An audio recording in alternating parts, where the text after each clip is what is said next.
Hello everyone, and welcome back to Ships Worldwide, Episode 27. the pre-Japan cast. Pre-Japan.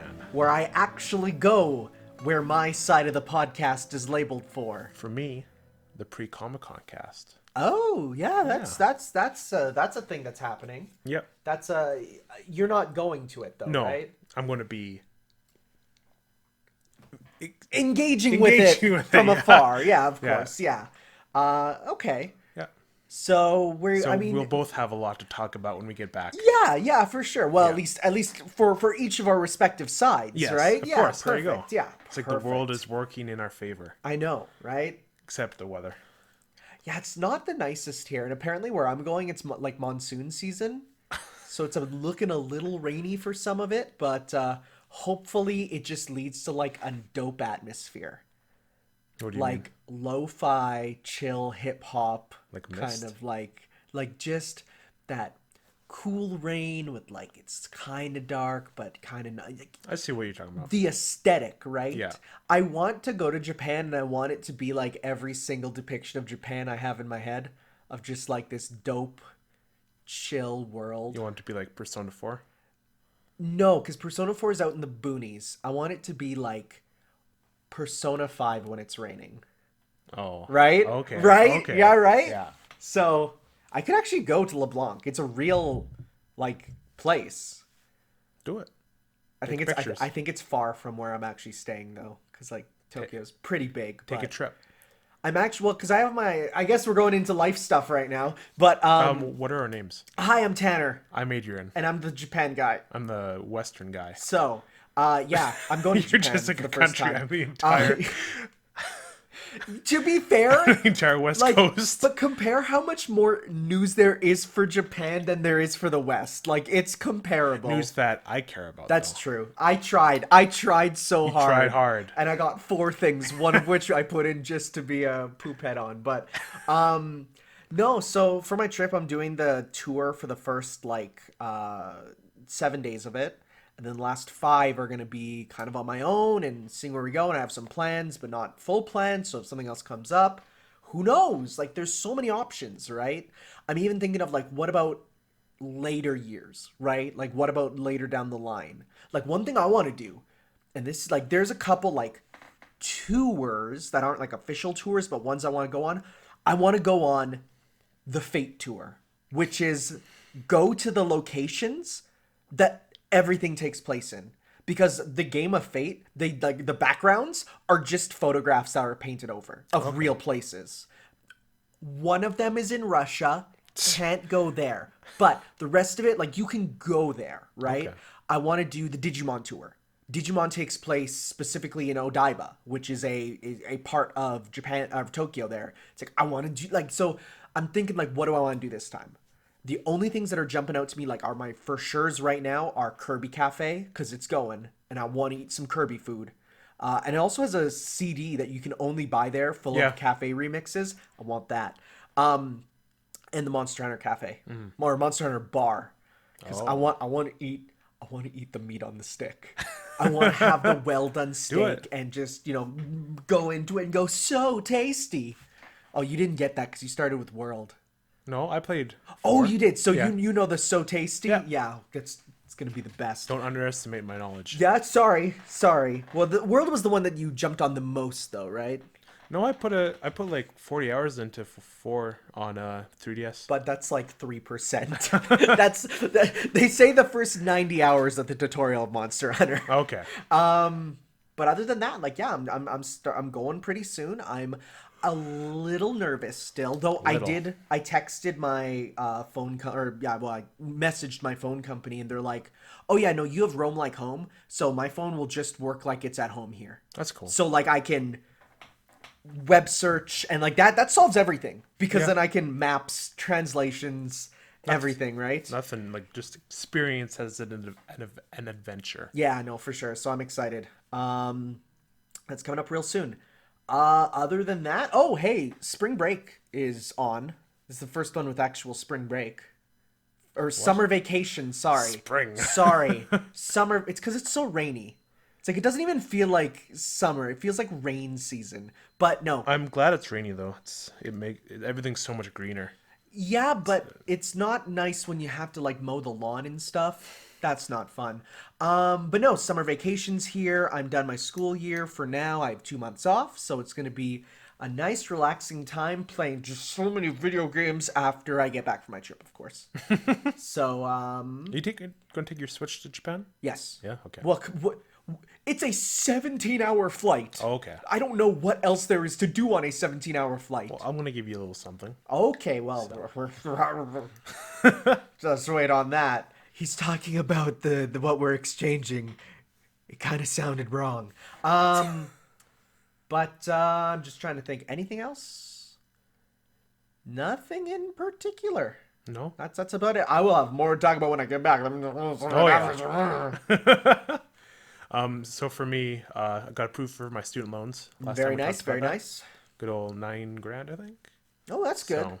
So, that's a year, right? Like yeah, that's a solid full year, year. for that's good. So I'm glad my education continues. Yeah. Like, I'm still in that phase where I'm like, where is this gonna take me? You know? Yeah. I'm still I still don't have like a solid path of where I want my career to take me.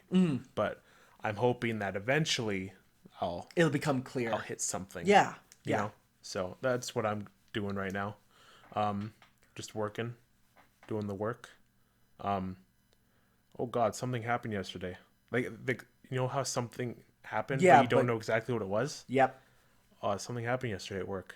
Don't remember. Well, there was the pepper spray incident at your work, Oh, or yeah. the bear mace. That was like, That was a while ago, but still between our week? podcasts. yeah, it was like, I think the Monday after the last That's recording. wild. So, we have like a parking lot behind the pizza I work at. Because it's part of like a complex. Yeah, There's a it's couple like- different buildings in there. People yeah. live upstairs and all that Yeah. kind of stuff. And there was this truck parked. And as I was leaving for delivery, the truck parked and another car came up. I'm like, okay, maybe they're just chilling out. So I come back and go inside, sit down, just start like watching YouTube on my phone, waiting for the next delivery. And I get told like, hey, there's stuff going on in the back. So I head back there, and then there's like the person who owns the building, Mana. Her name's Mana. Yep. She's like screaming her head off about something. There's like two people who have like red faces on them. Like, oh, is this someone got pepper sprayed? And I'm like, as me, it's like as a journalist, I want to know everything, right? So like after I went to talk to the victims, and they said they got bear sprayed, and how it happened is like this little, excuse my language, but shitty kid jumped into the back of the bed of the truck and sprayed bear spray in the open window in the back. Oh my God. Yeah, That's it's everywhere. That's the worst. Yeah, and, Literally one like a couple days into summer vacation, and they do this, huh? Mm-hmm. Wow. and apparently that is like the second time that's happened Yeah, to them I've heard from the it's- people. From the same people. Oh wow. So, but they have no idea. Like, we have nothing against these people. That's So ridiculous. it's like weird. And it was the kid, his dad. I heard that got arrested too, Wild. and another guy. I'm not sure if it But was that related. also fits the description of some of the people I've run into here. There's some trucker dudes who are just like, you can tell they're not a very nice person to anyone No. who isn't them. And I heard from my mom that like there was a bear spray incident earlier on in the like a couple months ago. Yeah. So Yeah. Huh. hopefully they Figure this out and figure it. Well, if they arrested him, the Phantom Bear Sprayer, like, hopefully he's the only one and it's not some epidemic. yeah. Because that would suck, right? Because you can't do anything for a long time after that hits Well, you. I talked to one of my friends. He's in the military, and his like the people who he's with, they have those trials where they get bear Oh, sprayed. because then you have to know how much it hurts a person. Yeah. Yeah. And it's like they said like, oh, it's like the worst thing ever Yeah. because you can't breathe. Oh, that sucks. Like, Okay, well, that was the week before, but what was the thing that happened yesterday then for you? oh man, I don't even remember.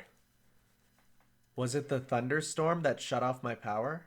No, the power didn't. Like when you said the power flickered for you, I was waiting for it to flicker at the store, but it never did. We are decently away from each Yeah, other, though. I mean, so- we're in a small town, but the town is It's wide. a city. I will always call it a town. Me too. Because it's not a city. It's only a city so that it couldn't be eaten by the city. Yeah, That's exactly. the only reason why. It's smaller than other places called towns. yeah. Like it's stupid. But yeah, I can't remember. I don't think it was that important anyway. Okay. So, but other than that, just my plan's just to keep working until I'll go back to school, and then when school hits, get applied for scholarships so I can pay that loan back somehow. Yep. And that's just my plan right now. All right. So it's nice to have a plan. Yeah. not to For sure. Yeah. So, now enough of that normie crap. Yeah. Let's go into the cool stuff. It's a lot of stuff this time. Yeah, we have a bit. Big thing happened in my side. What's that? Walking Dead ended. Oh yeah, right. Yeah. So a lot to say on that. That'll be at spoilers at the end though. Yeah. Because there's some people who probably don't want to know that it was aliens all along and Sonic the Hedgehog was there. Oh no. Whoopsie. Saber even showed up. Really? Yeah, at the end. She was like, I started it. Really? I needed to reset it. No, that was Saber Alter. That's the evil Saber. I'm literally pointing to a picture of Saber Alter on my desk. She's in my direct line of view, like in front of me. It's my daily fate calendar. I know. I'm like, wasn't Saber last Sunday? Saber was your thing too? It was, but this is Saber. Dude, there's like 40 Sabers. Oh, of course there are. There's like 40. The only one for me, though, is the original Arturian, not evil Arturian. Well, I don't know her yet. I haven't even got to her in the story yet. And I'm 120 hours into Fate. Oh my god. Game's so big. So who wants to start here? You can. All right. You're labeled first. Continue in Persona Q2. I'm in the 4th movie. Okay, I think you're approaching the end game of it. I think there's 5 movies. Yeah. So, it's a Persona game in terms of length. I'm 66 hours in. Yeah. I'm like, I go to my activity log on my 3DS and it's just like, I'm sure it's passing rising everything right up. Yeah. It's not going to beat my like Hyrule Warriors and Smash, which are like 175 hours. Yeah. But yeah, it's fun. I'm still enjoying the interactions, and like side quests are really fun. Actually, they're really inventive. So have you got a grasp on the 3 characters?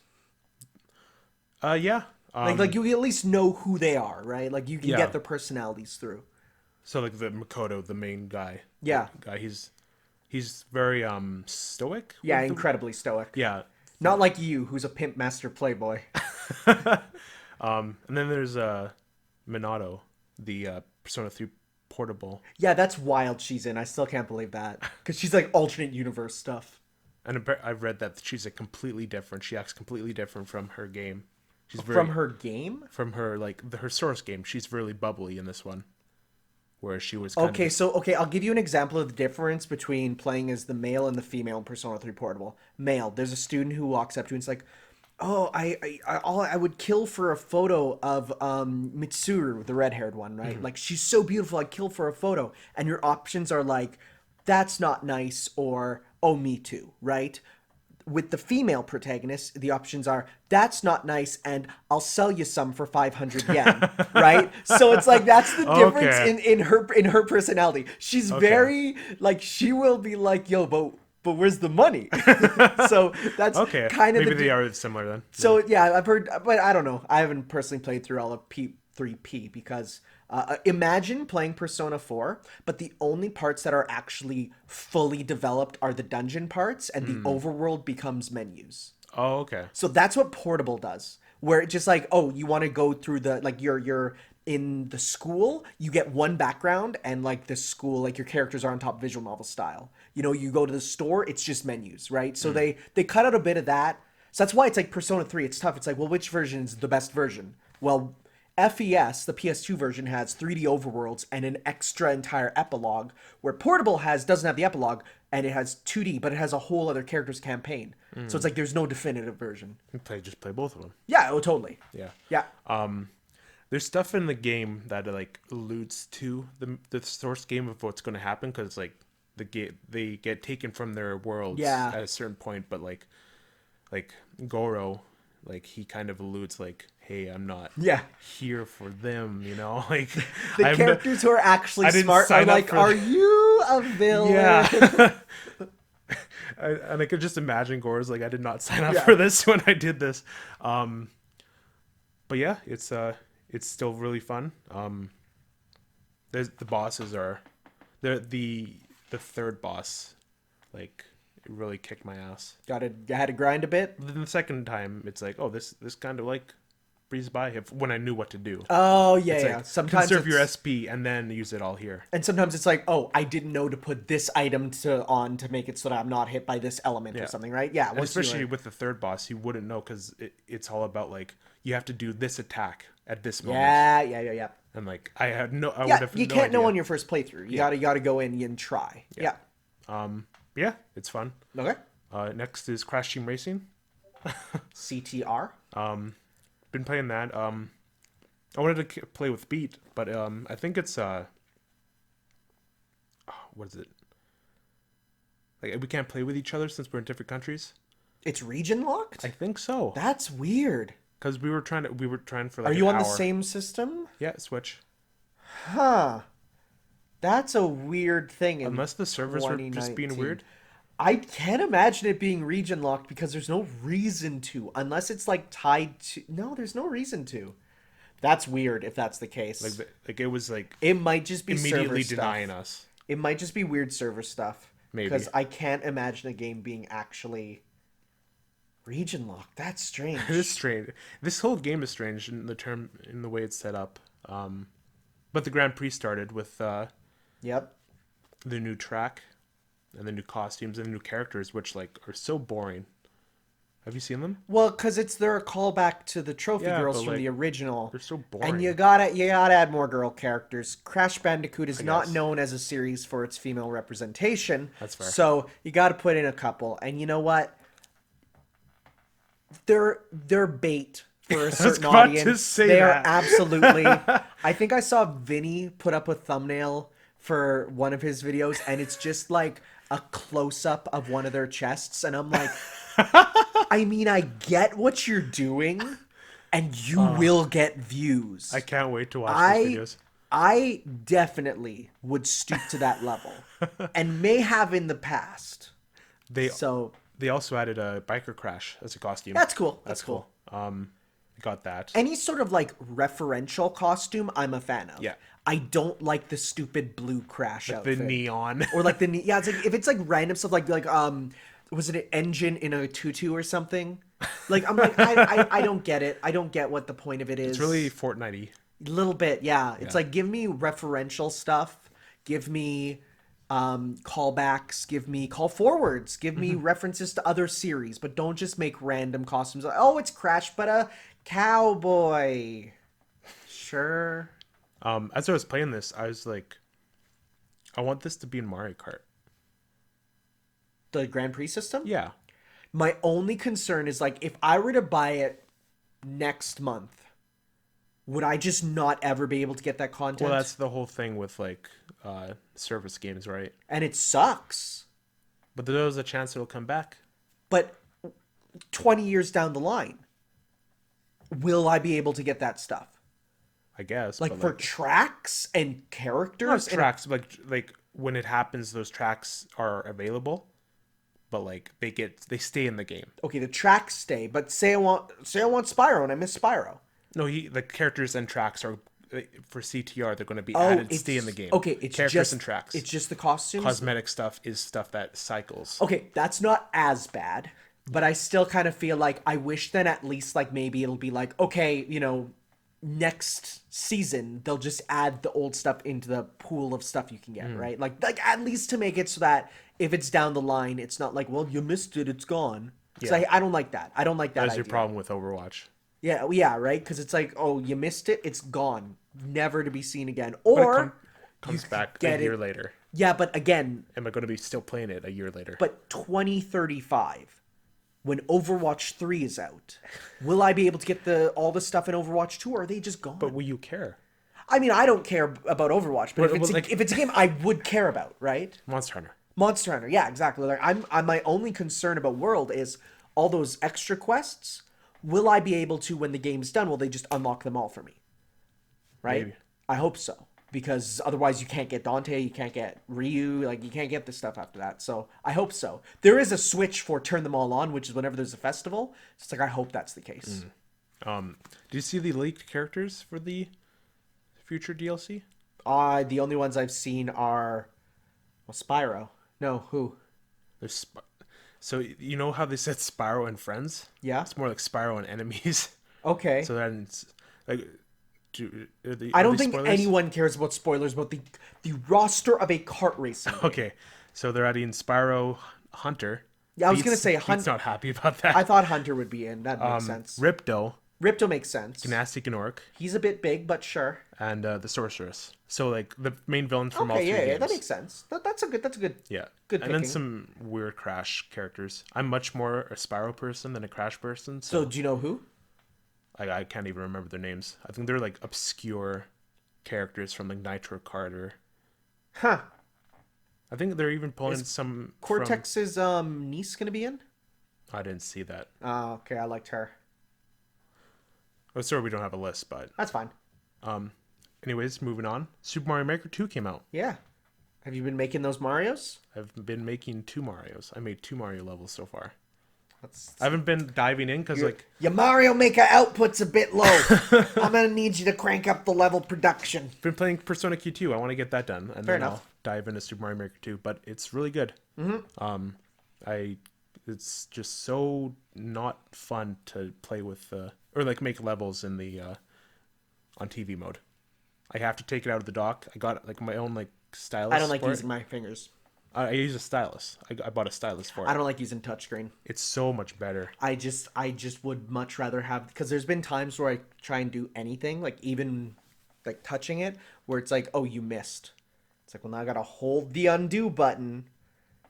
Trying again, I miss. Hold the undo. It's like, but it's you so get much so much more precision with but buttons. it's so much slower.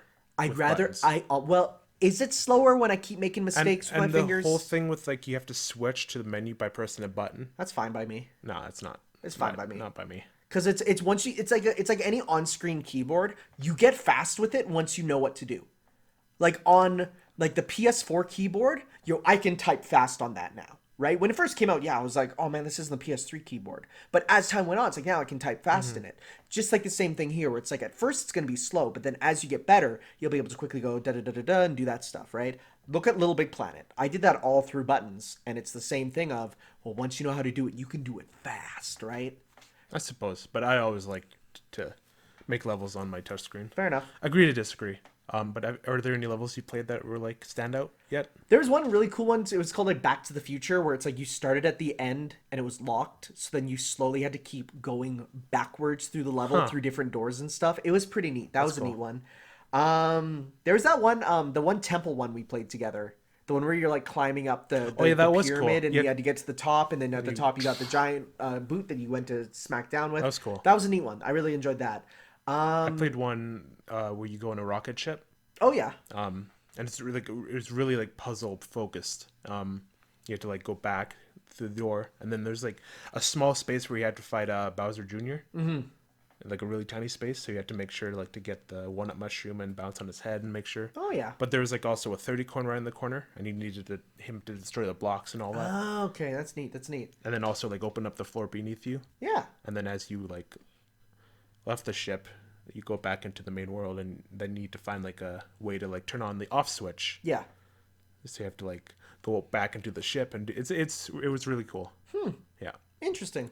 Yeah, there's some creative ones out there. I am looking forward to whatever content they add through updates, because I'm sure there's going to be some. Like they did that with the original Mario Maker, so I'm sure they'll do it again here. Mm-hmm. That's it for games. Okay. I'm going to anime. That's crazy. That's weird to say. Right? Watched the Persona 5 Valentine's Day OVA. So on a scale of 1 to degenerate trash, how was it? It was embarrassing. I knew it. But there were like some moments where I was like genuinely surprised and shocked. Okay. So we must first preface, this whole OVA is done in first person. Yes, which I was not a fan of. I don't think. It's because it's a fantasy piece for some people. Of course it is. It is. That's what it is. I lost my train of thought now that you said that. You're talking about surprises. Yeah, surprises. Well, it was the whole shebang with everyone, and then near the end, it turned into like, oh, spoilers, I guess. Spoilers for the Persona 5 Valentine's Day OVA. Ren makes out with Ryuji, and that's how all the girls find out. And they see them making out in the windowsill, like their silhouettes, and all the girls are like, "What the hell, dude?" Wait, no. That's Are what you happens. serious? That's what happens. Like Ren's like, or Ryuji's like, "You want to hang out at your place?" And like Ren's like, "Sure." And then you see them making out. What? Yeah. That's wild. Well, you know, that's like in the case of things that they were showing before. I saw in the case of Ryuji, I'm like, that's cool, nice fan art. That'd be cool. And then it showed up in the actual VM. I'm like, wait, what? Oh my god. Then it happens. And then like the whole thing with like, what, did you date multiple people when you on your playthrough? No, but I know about what happens. Yeah. And it's just like at the end, like Ryuji texts you and he talks about chocolate and all that, and it's weird. Huh. And then there's an after credits scene, and you know, like the secret confidant, or like the date. What? Like there's a secret date that's not in the game, but it was put in this OVA at the very end. It's with Sai. Yo. And that's when I'm like, oh shit. Yeah, no, that's one that I honestly think will be put into Royal. What, did you see the confidant list for Royal? No, she's not a confidant. Well, so far. I guess. But yeah, honestly, I enjoyed it more than the entire animation, the original animation. P5, the animation is not. It's kind of subpar. It's kind of really a bad retelling of the game. Yeah, a little bit. It felt a little rushed, and it didn't. It came out so quickly compared to, you know, a certain other Persona animation that it didn't really have the time to breathe. You know. That's fair. Speaking of a good Persona animation, holy crap! The Persona 4 animation is amazing. You watched it dubbed, right? I'm watching it dubbed, yeah. So where are you right now? They just discovered kanji and they're like going into his dungeon and all that. Okay. Yeah. I'm just gonna tell you, the King's Game episode is the best. Oh yeah, it's the best. So far it's been amazing. Yeah, it feels like it's not like Persona 5 where it's a retelling. It's more of its own imagination. Well, it does help, like, again, because this was done years after the original, so it's like it had that time to sort animation is great. Yeah, you're watching the finished version. When it first aired on TV, there's one famous scene where you see Chie inside eating some watermelon, and you see Chie also outside on the porch. They didn't decide which one to put her in, so they put her in twice. Oh my There's God. like two Chies in that scene, and you're like, wait a second. But there's like stuff that's like wasn't in the game at all, like when Chie first met Yukiko as a kid. Yeah. And there's just like shots you always visit in the game. They just feel different and better in their own thing. Mm-hmm. And like when Yu is like turning on the midnight channel, it's like pitch black in that room. Also, Yu's hilarious in it. Yeah, he's really funny, and and it helps he's voiced like by Johnny Young Bosch there, and he's doing like he's doing the good. And like when he first sees Yosuke in the garbage can, he's just like, I'll just leave him alone. Well, I just like when he first sees, I think it is Yukiko on the channel. He's like pressing the record button on his controller. He's like, record. I didn't notice that touch. Yeah, he was trying. But yeah, it's really good so far. The OP, what's it called? Something with wings. I don't know the name of it. But it's. Do you remember them? I don't remember the names of them, but I remember like the actual OPs. A little bit. Yeah. I mean, I've listened to them in the dancing games more than anything. Oh, okay. But like the ED, I like a lot. Mm-hmm. It's like with all the cards going down, and they got Lotus Juice in there. Good. Too. Good. And then at the very end, you could see like, as like the more people that appears in the animation, the more their confidant cards show up in his hand, and then he does the grab, and then it ends. That's neat. It's really good. So I'm looking forward to seeing like what the rest of the animation has. Mm-hmm. All right, now time for movies. Okay. So I'm gonna only talk about one because the other one's we're gonna be talking about in the spoilers. Yep. But I saw yesterday. I have no idea what this is, but I've seen people talking about it. It's a movie about a guy who wakes up in an alternate reality where the Beatles never existed. Oh no, I know about this. I just didn't know its name. Yeah, it's called Yesterday. It's really good. It's more of a love story than like anything else. Yeah, I saw I think a commercial for this, and I was like, oh, that's neat. I really like the story idea, and they executed it well. There's this whole like thread where like Does it feel like it is a commercial for the Beatles? no, Okay, feels like it's that's what I was worried about. I was worried it'd be like, kind of like a documentary that's like hosted by a company that you can tell they spin it to their angle. no. Okay. And there's like a really touchy moment at the end. I don't want to spoil a lot, but it's really Okay. go see. Like I'd recommend to go see this movie because it's Awesome. great music, of course. Yeah. It from what I watched of the trailer, it looked filmed very nice. Yeah. So that's where I was like, okay, I'm interested. Main right? character's really good. Like all the characters are really good. Awesome. There's one dopey guy in the movie. He's just like a slob, and he just rises to stardom. Okay. Huh. Like as his like manager. Okay. That makes more sense. Yeah. Okay. And then we saw Far From Home. Yep. We'll talk about that in the spoiler section. Go see it. That's what I'd say. Yeah, it was Go good. see it. And then Walking Dead Net 183, which I'll talk in the spoiler section too. Yes, and we'll go into the great detail about what it is because Yes. I want to know. Okay. Cool. That's all for me. Now for Tanner. All right, so I already talked about how school's out, and I'm going on my Japan trip. So let's start with some games. So I've been playing Bloodstained Ritual of the Night. Absolute GOTY contender. Contender? Contender. I want to get this game. It is so good. Now, here's the caveat, though. It is Symphony of the Night 2. It is... Is that my phone? That's me. vibrating? Okay. It is like so Symphony of the Night where there are rooms that are the same. You will find weapons that are named the same thing and do the same thing. You find a character that you look at and you're like, are you Alucard? And the character's like, I may be Alucard. And you're like, huh. So do you see that as like a ripoff or No, well, because no, it's made by... I know by the same people, but do you feel like the value in the game So, is okay. lessened? This is the culmination, though, of all the best elements of every Igavania game. Oh, okay. So you have the Castle of Symphony, which is a character of itself, right? But you have the gameplay of more of the later titles, like the DS and Game Boy ones, where you get every enemy can give you their power. Yeah. So Aria of Sorrow. yeah, like Aria of Sora there. So by every character giving you every enemy giving you their power, there's so many ways to play the game. Like for instance, I'm not using enemy powers much because you also get fighting game moves, quarter circles, and shoryukens. Yeah. Huh. And you get those, and the more you use them, you master them. So it's like they're tied to a weapon, but if you master it, you can use it with any weapon of that type. So like I'm playing the game, and it's like, why would I use my shards when I can just like shoryuken things, right? Because it's so like do it like that motion feels good for me to do, right? So I'm playing that. People are like, yo, you're using techniques way more than I can. There's people who are like, how did you get that item early?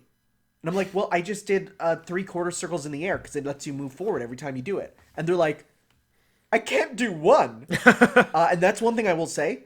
This game, it is made in a way that you feel so smart when you find shortcuts. That's good. I totally sequence broke the game. I got to a mid-game boss right away. Really? And I was like, but when I got there, I was like, no, I can't be here. This boss is killing me. But I got there by just... You learn quickly that every time you get an upgrade, that upgrade not only gives you what it does, but also secret functions. So for example, you get a double jump, right? Mm-hmm. And you're like, oh cool, I can double jump. But then I was just playing around and I noticed, oh, I don't just have a double jump. If I press down, like A and down or A and down to the side, I do dive kicks. Really? Oh, cool. Dive kicks are in. That's fun. It's literally Richter and Simon's down A in Smash, right? Like that angle, right? What happens when you land that in Smash? He launches back into the air. They jump off into the air, right? Yeah. You can do that on enemies. Oh, jeez. And on destroyable objects. Oh. So when I see a long line of lanterns that go up into an unknown area, I'm like, can I bounce off this and keep going? And it's like boing, boing. And I'm like going up and I'm seeing like how I'm supposed to get there on the other side, a power up that I don't have. And I'm like, oh, I got up here before I was meant to. And I go fight these enemies and every enemy has like as much HP as a previous boss. And I'm like, oh, wow, I'm here early. Or like, I got a summon that's a familiar. So familiars are just like little pets that follow you, right? They do Okay. different functions. I got one that's just a random enemy from the game, right? It's called a Buer. It's like a wheel lion. Like it's like a lion with 5 feet that kind of spin around. It's Yeah. like a wheel, right? And I'm like, oh, cool. He just kind of follows you around, right? But then I noticed one. If you hit him, he bounces around like a ball, and that does damage to enemies. Okay. Oh, that's awesome in hallways, right? But then I'm like, okay, wait. Let me try something. I jump up into the air, and he like jumps up to follow me, and then I press down A, and I'm like, will I bounce off of him? And you do. And I'm like, so now I have an extra footstool to get anywhere. Because now I can, and every time you do that enemy jump, you get your double jump back.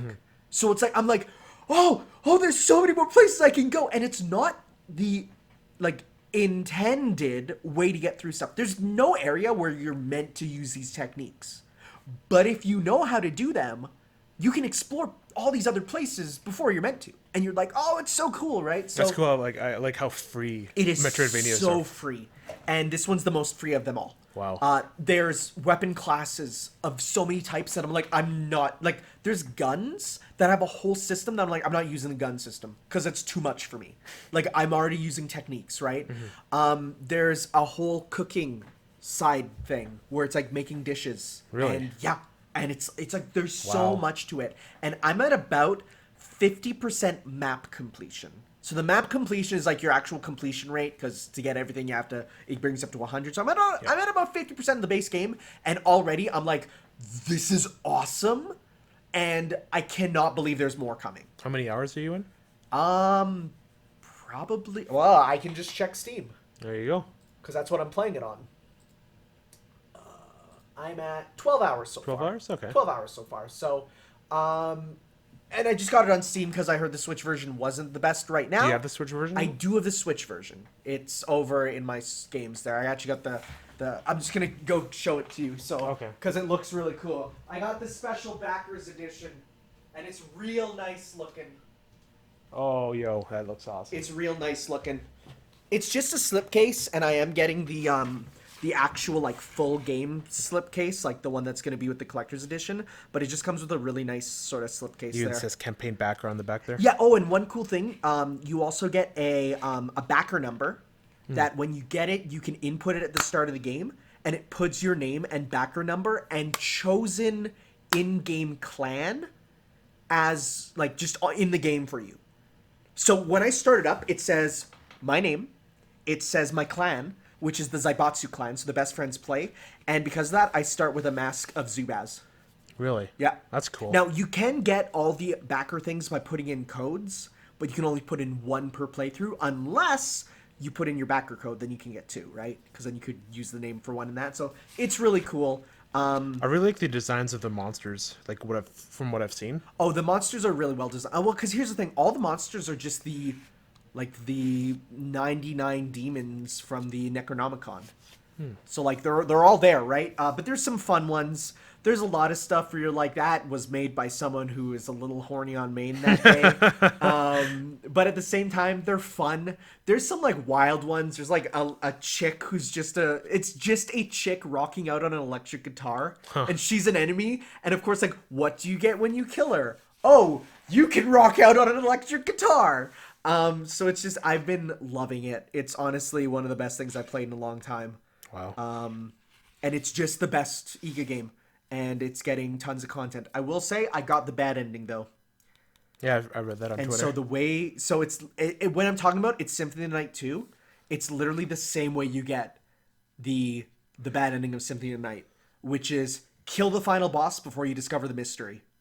Like if you just go and kill him, it's like, we did it, but the castle's still here. Whoops. So it's like, it's the exact same, right? So that's where I'm like, it is very much, but I will say, if you never played Symphony, you could still play this and enjoy it. Absolutely. Oh, yeah. But no, I'm loving it. Cool. Yeah, I wanted to pick it up, but Dope music too. so many games came out around Actually, that time. one other really interesting thing is, so I played through a lot of Curse the Moon, right? And I wasn't expecting Curse the Moon to be... Number one, Curse the Moon is non-canon, right? Like it's literally taking place in a dream of Miriam. Like it's not. It's just it's a non-canon thing. But every boss from that game is in this. And so it's like every boss that you fight from Curse of the Moon, you're like, oh, I recognize you. And then they do totally different things. And you're like, oh, no, you're different. But then you also look back at some bosses and you're like, oh, now I, A, know what you look like because now you're in 3D. And B, well, that explains that about you, right? So it's really cool. Okay. I'm super enjoying it.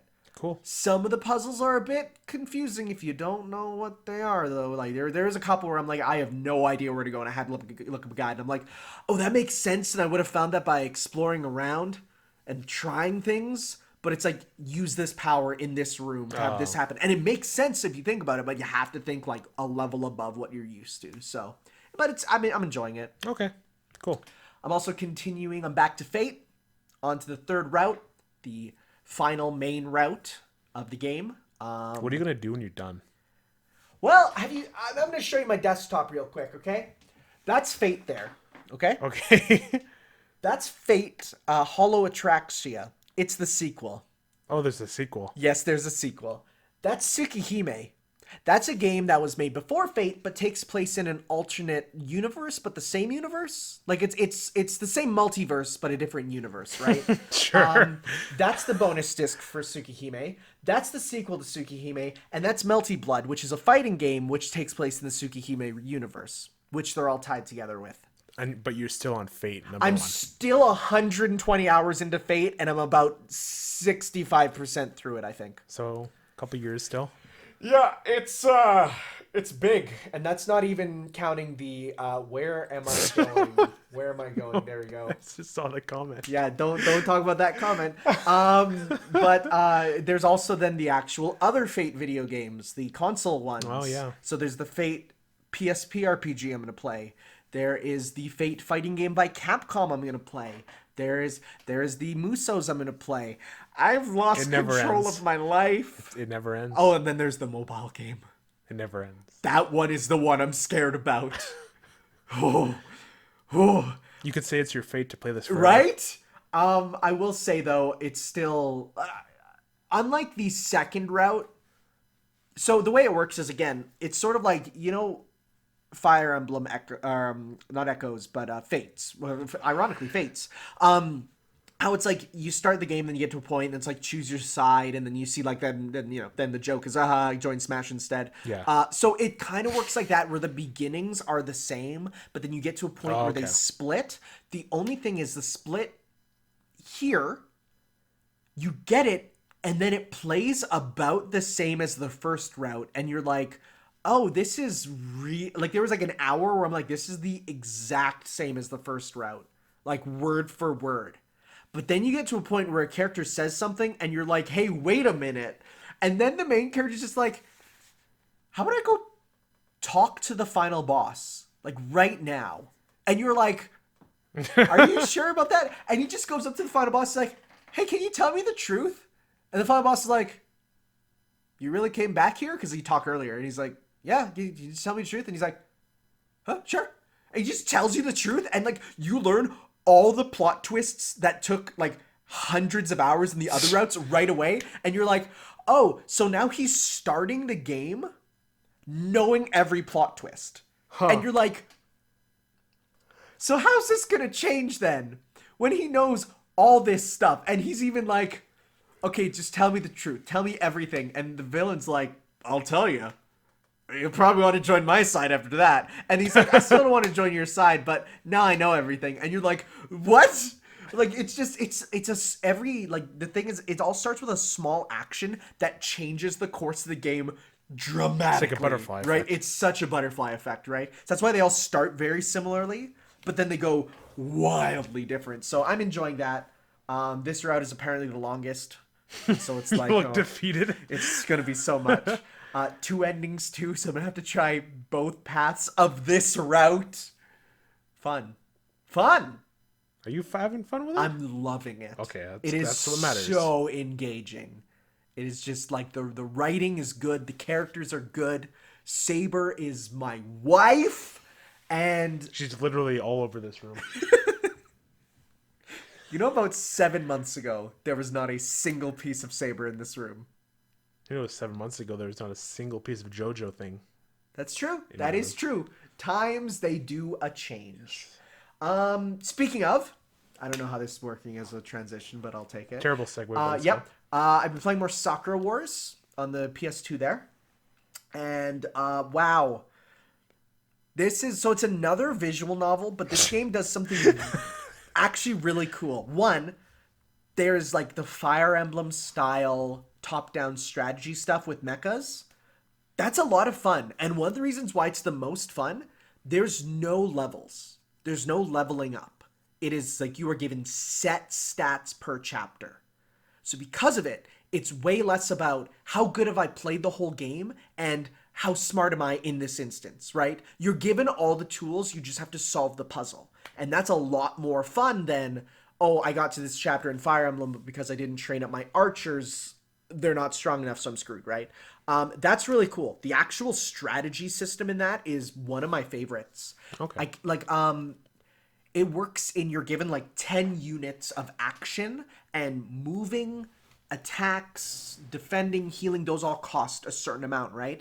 But a cool thing about it is it's kind of done in a circle. So like if you're here and the enemy is up here on a platform, you can like walk all the way up the stairs, but because you come back to the circle, like you're coming back towards you, you get your action back. Okay. Like it doesn't count as fuel, it counts as going far, right? And it's really fun. But one of the best parts is it is so ridiculous. You've shown me some images. This is the game where been on you Twitter. get launched in a giant America colored catapult and like you're fighting in mechas talking about how great New York is. There's just some stuff that's like there's at one point where you kick down the door and literally kick it down because you're in a hurry of a restaurant, any sort of like Starbucks, and you're like, hi, did you see a little Mexican girl with braids and gold and silver guns around here? And the guy's like, hey, bada bing, bada boom, I don't know. And you're just like, thank you. And it's like, it's so ridiculous. And it revels in it. And I'm so, it's made the new Sakura Wars up there with Final Fantasy VII for excited for me. Wow. Because it's so wild. Also, it has a thing called the Lips system. I know, just stick with me. It's copyrighted also. So this can't be used in anything else. Okay. But in the middle of the game, let me grab the controller to show you. Okay, so you'll see on the screen a prompt that looks like the two nubs of the left and right sticks on the PlayStation controller, right? And it will say something like, mix those pancakes, and it will show you prompts that you have to do, and it's like a quick time event, right? Okay. But you're allowed to do as good or as bad as you want. And sometimes being too good is not good. So for example, there'll be a thing where it says, hey, run over here and pass me that thing, right? And it will show you a bar going up and down, right? So if you go in the middle, you'll walk over and hand it to her. And she's like, well, thanks, you didn't really hurry. If you go to the bottom, she'll be like, why aren't you moving? Please hand me the thing. And you lose relationship points, right? Okay. If you go to max, you will burst at her and tackle her to the ground, and she's like, you went way too fast. Okay. So you gotta find a good middle ground. So you have to, you're given the middle ground, or there'll be a thing where you'll see, whenever you're given a text prompt, there's a time limit to make your choice. It's sort of like a Telltale game, except good. Where you see the timer go down, and your choices are saying those things or not pressing anything. And there's times where I'm looking at those options, and I'm like, every single one will piss her off. So I'm like, I'm just going to stay quiet. And he'll be like, and then they're like, good. That's what I expected. And I'm like, okay, good. So it's there's a lot of just little moments, and I've never seen a game have so many, if you did this, this happens, things that work together. For example here, okay? I go, and I'm just walking about in my free time. Think Persona, you have free time, right? I'm walking about, I go to the hot springs. Oh, look, there's two girls there who are making noises, right? And they're like, oh, my boobaroos are so bigger than yours, all that good stuff, right? So then you're given the options of, don't go in there, that's a bad idea. Or you're a man, you must. Or take a photo. So you're given these options, right? So I'm like, you know what? We're all teammates. I'm going to walk in and see what happens, right? Oh my God. So I walk in and they're like, yo, what's wrong with you? We have a sign on the door that we're in here, right? And your choices are then continue to join them or back out, right? Yeah. So I back out. I'm like, okay, no, this is, I saw, I came, I saw, I went, let's go. So then I leave, right? But then I go down and these are like the shopkeepers, right? I go up to the shopkeeper and the shopkeeper's like, so, first you sneak up on me naked. And now you're here wanting me to sell you stuff. Convince me to sell you stuff. Okay. And so then you have to like think back to previous events of when you were nice to them and bring it up. And she's like, okay, fine, I'll sell you an item, right? Or you go to the other and the other's like, yo, I saw that. Also, they don't all speak like how I speak. But it's that's what like, I figured out. But they're like, hey, you came and peeked on me. That's pretty hot. And then your choices are like, oh, I'm sorry. And then she'd be like, what? I just said that was awesome of you. Or like, can I do it again? And you need to know the characters' personalities. Because then if you're like, can I do it again? She's like, well, whenever you want, Tiger. And then like, because she's a flirty type, right? Okay. And so you gotta like, think about all this stuff. Okay. And it's hilarious. Okay. It's so good. Anime garbage and I love it. It's so good. Yeah. You know what else is anime garbage? What? Anime. Yeah, I was gonna say. That's what I was gonna do. Speaking of anime garbage, let's talk about the summer anime that I've been watching. Okay, I'm going in order of what I watched them in. Don't take deep dives in each one. Okay, well, one of these I will. Okay, one. Okay, how heavy are the dumbbells you can lift? This is the weightlifting anime. It's so weird that it's called that. Well, because it's what it's about. Yeah. It's about how heavy are those how many gains are you getting? Yeah. And so it is just about a girl. She's like, I'm fat. I gotta go work out. So she goes to a gym and like she goes there and all the dudes are the buffest dudes I've seen in anime. Like they're ripped. And she's like, I'm scared. So her friend's there and her friend's like, I literally come here because I have a giant muscle fetish. And this is the hottest thing in the world. So she's like, I guess I gotta stick here. And they like actually teach you the exercises and it's funny and it's way better animated than it deserves to be. And it has the best opening and ending themes ever of just like there's a muscle hype man just like singing along and it's the best. It is really good. What's not good though, is the next anime I decided to watch. Magical Senpai. So, Magical Senpai is an anime about a girl with real big boobaroos. And I'm talking gigantic dohunkabankaroos. Oh my God. I'm talking these things are redonkulous, right? And she does magic, but she's really bad at it. So whenever she tries to do something, she usually ends up in a compromising situation involving either her boobaroos or her panties. It is awful. What sounds like garbage? It's bad. It's so bad, the character doesn't even have a name. She's just called Magician. It's awful. I was like, this looks cute, and I watched it. It's also like 14 minutes. It's not even full length. It's like a half-length episode. So I'm like, and I'm watching it, and I'm like, this is bad. Like, it's awful. But it's awful in a way that I can throw on while I'm doing something else and be like, whatever, you know? Do you have this on in front of your like parents? Absolutely not. I kind of refuse to do that with.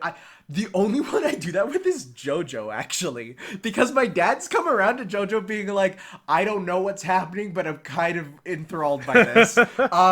No, I don't. I'll use that when I'm editing or something. Okay. But what I would put on nowadays, at least. Holy crap, Dr. Stone. No spoilers. I want to watch this eventually. I won't give you any spoilers, but I'll just talk about why I enjoy it for what it is in the first episode. It is a amazing adaptation. I'm caught up on the manga, right? And it's like, again, I showed you the first panel of the manga, right? And how it's like the best first panel of the manga, you know, and on that day, everyone on Earth turned to stone. Like, perfect first panel, right? They take that first panel and they make it better. because they show, like, in motion, you're like, this is incredible. The music is, it's like a weird mix of, like, fantasy and techno, kind of. Like, it's just so good. Huh. And the animation's outstanding. I don't want to get into, because you want to watch it, but I will just say, like, oh, the pacing. So most anime usually stick to a good solid, like, 2 chapters per episode. This one's going at about 3. So it's at a pretty brisk pace. There's even one chapter that they just kind of fast forward through, but it's fine because the way they fast forward through it is awesome, right? And so that's why I'm watching this. And I'm like, this is looking to be outstanding. It is just, even my sister who looked at the main character and was like, that character is ugly. I hate him. Like, he looks disgusting. What is up with him? And then she watched it and she's like, no, this is good. And mind you, the way I got her to watch was by saying, this is a Minecraft survival Let's Play. And she's like, I don't believe you. And she watched it and she's like, this is Minecraft survival. It's what it is. It's Minecraft survival. And I'm like, and isn't that make it so interesting to watch? And she's like, it does. It's really good. Go watch Dr. Stone. This is one that is, it's not a shonen anime. It's just something, it might be from Shonen Jump, but it's not a battle anime. Like, it's the Rick and Morty of anime. Just kidding. It's good. Last one here. So One Piece's new season came out. The new arc. I shouldn't say new season because it's literally always going, but the new arc came out. Okay. And the interesting thing about this arc is they brought on the guy who directed the Broly movie as the new director. Interesting. So I was like, and I'm hearing people like saying like, I'm crying. It's back to being good. It's like, this is the best episode it's ever been. And I'm like, I'll be the judge of that. I used to watch One Piece and then I couldn't. So you remember what I talked about? The 3 chapters per episode thing? One Piece sometimes barely manages to cover 1. That sounds like a pretty slow pace. 1 14-page chapter will sometimes barely be covered. So that was my big problem. What do they do even? So one thing I will say, One Piece is really bad for 2.5 minute opening, 2.5 minutes of what happened last time. Oof. So that's 5 minutes off of it. And you're like, oh boy. And then not to mention the flashbacks. Oh boy. It's rough, right? So I couldn't watch One Piece once it got later on. Because how it worked is they got too close to the manga. It's like, we need to pull back, right? We need to slow it down. So they slowed it down way. And like, I couldn't watch it. I was like, I'm done. I'm never watching it again. If this is the quality they're giving us, I'm not watching it. I'm reading it. Reading it is the best way to get it. Mm-hmm. So then I'm honest. I'm like, okay, if people are saying it's good, let's see what it's like. And oh my God. So here's the thing though. It still covers 1 chapter, but it does it in a way that's 1 billion times better. How? Okay, so previous seasons, we have 1 episode to cover. We have 1 chapter to cover. Okay, here's this enemy. He's going to punch this thing.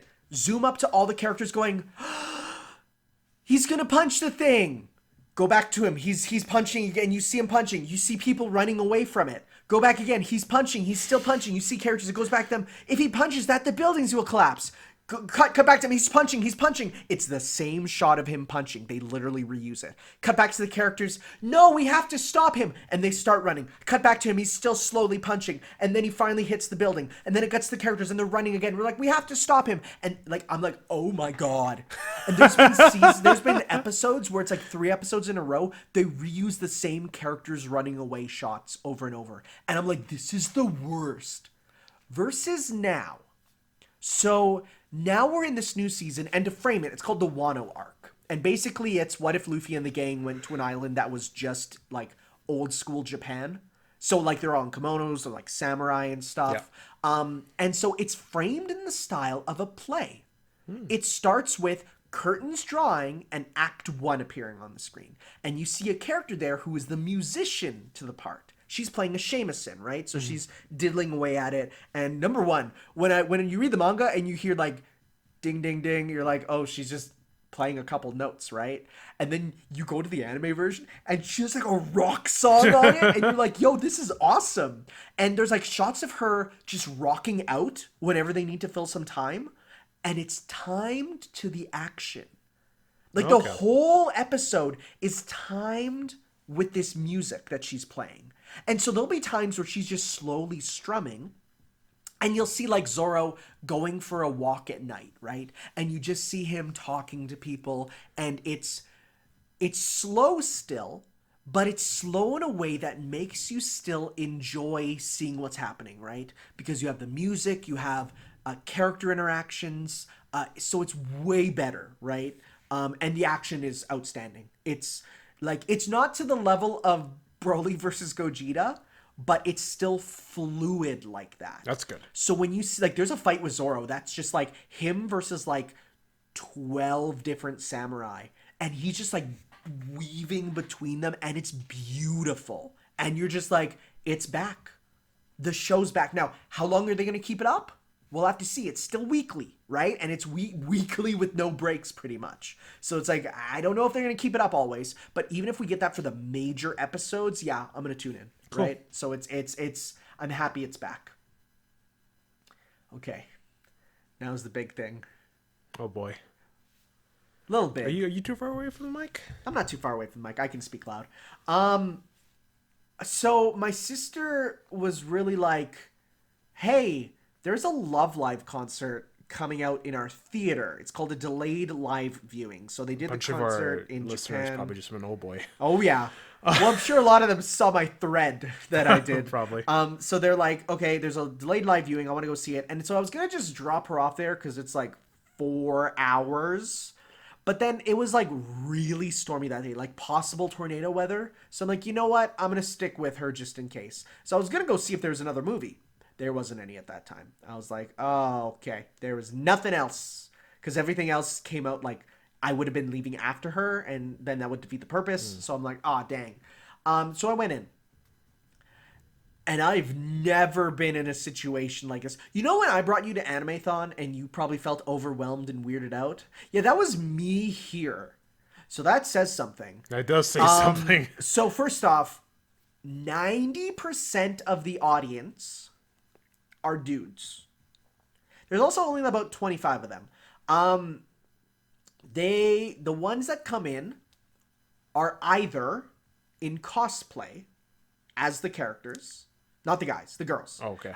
Or if they are the guys, they are decked out head to toe in merch. Now, when I say head to toe, I really need to specify. I mean head to toe. There was one guy who had a cap of his favorite girl, a t-shirt, a jacket over it, all with his favorite girl on it, shorts and shoes, and in his hand, a flag with her on it, and on his back, a backpack full of pins of his favorite girl. And I'm like, how did he get there? Oh, wow. So you get there, and of course, as soon as it starts, everyone takes out their light sticks. Like they You're are probably like, what's going on? Well, I knew about this, right? Okay. Or so I thought. So I'm like, okay, they're gonna swing it along to the show, right? I mean, yeah, that's fine. They'll probably get tired and stop, and they didn't. They never stopped. But here's the thing: I learned that there is more to the glow sticks than what I thought. Uh-oh. So they take them out. And they're like, so you see them and they have buttons on the bottom, right? So then they're pressing the button. They're electronic glow sticks. So they change it to blue, right? So then everyone there has blue light sticks. I'm like, oh, they're okay. They all switched to blue. I don't know why. And then this character's singing and they're jamming along into the beat and they're going with it. They're shaking in tune to the beat. And I'm like, okay, yeah, okay. And this isn't live. It's like it's on a screen. Oh, I should say, none of them are sitting. Is there some thunder? Yeah, that's thunder. Oh, dang. None of them are sitting. Okay. They are all standing in the hall between the seats. Oh, really? Yeah, they're standing in the aisle between the seats. Okay. So like they're all Not lined. even in the row? They're lined up the stairs. Like, okay, that's a bit strange. I'm sitting and eating popcorn, and I'm like the only one sitting, and I'm the only one who brought food, and I'm like, okay. So they're up there and they're singing, and then all of a sudden, another character starts singing. You see them all flip and mash the button at the bottom to get to another color, and then they all get to red within like 3 seconds, even though it's like 14 colors through, and like they timed it. I'm like, oh, they all know when to change colors too at the exact same time. All right. So whenever a character would talk, they would change that character's colors. Yeah. And there's like 9 characters. So they had them all memorized. Wild. That's one thing. Then whenever a song would have a musical drop. You know what I mean by a musical drop, right? Yeah. Like it's ramping up and then it drops and then the big song kind of, goes higher. Well, I learned about these things called Mega Orange Glow Sticks. Oh, no. Mega Orange Glow Sticks are actual, like, chemical glow sticks. But they're, like, this thick. Like, imagine a cup of coffee that thick. And they're about, they're a decently sized thing. Well, you know how you turn on a glow stick? Yeah, you crack it. You crack it. How do you think you crack a Mega Orange? Crack it over your knee? Nope! Crack it over your head? Nope! You know why they're all standing up by the stairs? Why? They all turn around and in sync with the music, smash them into the metal railing of the staircase. Oh my so you're God. sitting there and all of a sudden you hear the sound of like 40 backs breaking. Like just the most heinous. And you're like, oh my God, what's happening? And you turn around and they've all like, then there's one in each of their hands and they've slammed them down together. And now they're swinging these giant orange ones. And you're like, whoa. And this went on for 4 hours? This went on for 4 hours. I'm not even done yet. So, row of stairs, right? Row of stairs. Yeah. At the bottom was only who I could describe as Japanese pit bull. All right? Like the singer, right? So he's down there. Number one, he's the one who brought in the flag. That is like a flag you would bring to like a football game. So one like, of those ones that are giant and like you swing and like 2 seconds later it's swinging, right? So he has that thing, right? But then during the songs, I can't even explain this. So this was in like the theater. Yes, this was in the movie theater. The South Common. Yes. In like theater like 10. Like so it's like the far back ones, right? I thought it was in like an AVX theater. No. It's in a small one. Yeah. But he is basically every time there is an off beat, he's singing his own words. So like, okay, let's say like the song goes like, Kadoki te tesuni sani snow halation, and then he'd come in like, yo, snow halation, what? And then like, here's the thing. Oh, so he just okay. Okay. But I'm talking every single line, and not just that. Here's the wildest part. It genuinely improved the songs. It wasn't bad. It was dope. Like there was times where he had like paragraphs to say. And there was people cheering him on. Huh. And then my sister handed me the lyric book. I saw her on her Twitter that she was like, it's a thick book. Going through it. These are official chants for fans to do. But they expect you to do like 1 or 2 to your favorite song. He did it for every single one. That's some dedication. He was also dancing. It was wild. Like, okay, so my experience with this was good in that it was like you're watching this and you feel the energy and you see, and you're like, yeah, these people like this. This is cool, right? Would I become a fan of it? Absolutely not. The fact that Why wouldn't you? I felt like when I brought my mom to Animathon when I was 10, right? I got that feeling of, well, I'm happy they're enjoying it. I didn't even. Okay, so there's like, so the songs are one thing, right? Yeah. There's sections in between where, like a concert, they're talking to each other, right? Okay, so it's just a sitcom or something. Not a sitcom. Well, no, but it's like a concert. They're up there and they're talking to each other, right? Okay. You know, they're just talking. Entirely untranslated. No subtitles? No, So none at all. okay. So some of those sections where they're talking to each other go on for about 40 minutes. 40 minutes? Yes. And there's sections where you're just watching and you're like, I don't understand what they're saying. 40 minutes. And here's the thing. There's people there and like they're diehards. They're able to pick up what it means. And then you got the one guy who's like, yeah, I was at this concert when it was in Japan. So like, I know what happens. And you're like, what? What? Because it's a delayed viewing, right? Like it happened a little while ago, Yeah. and now they're so like he was like, I was there, I know what happens, and I'm like, what? There's like animated shorts in between, also untranslated. Of note, the animated shorts are just talking heads, so it's all dialogue based and jokes. I don't speak that language, so I was able to pick up like 30% through my knowledge of Japanese, right? Like 30%. But there was a lot where I'm like, I have no idea what's going on. There was guns involved at one point, which I didn't expect. Sounds wild. It was an experience. Apparently, it ended with like 3 of them retiring, and there's people crying in the theater. Apparently? I don't know. I don't know what happened. They were speaking Japanese. So they're like, you're watching, and they're like, the girls are up there crying, and the people in the audience are crying, and they're talking to each other, and I'm like, what's going on? And my sister's You even, just look my like- sister's even like, she's like, I think they're retiring, and like. Why don't they have subtitles? Because that would, I don't know. Oh, and by the way, the, like, concert breaks for bathroom breaks, they're included. So you just gotta sit there and wait. Well, I mean, you could have probably went whenever you wanted. You weren't that invested. Nope, I wasn't. But it's just like, it was so weird. 4 hours of that, eh? Yeah. I will say I didn't go through the bathroom once, so like all those people who complain about Endgame, step up.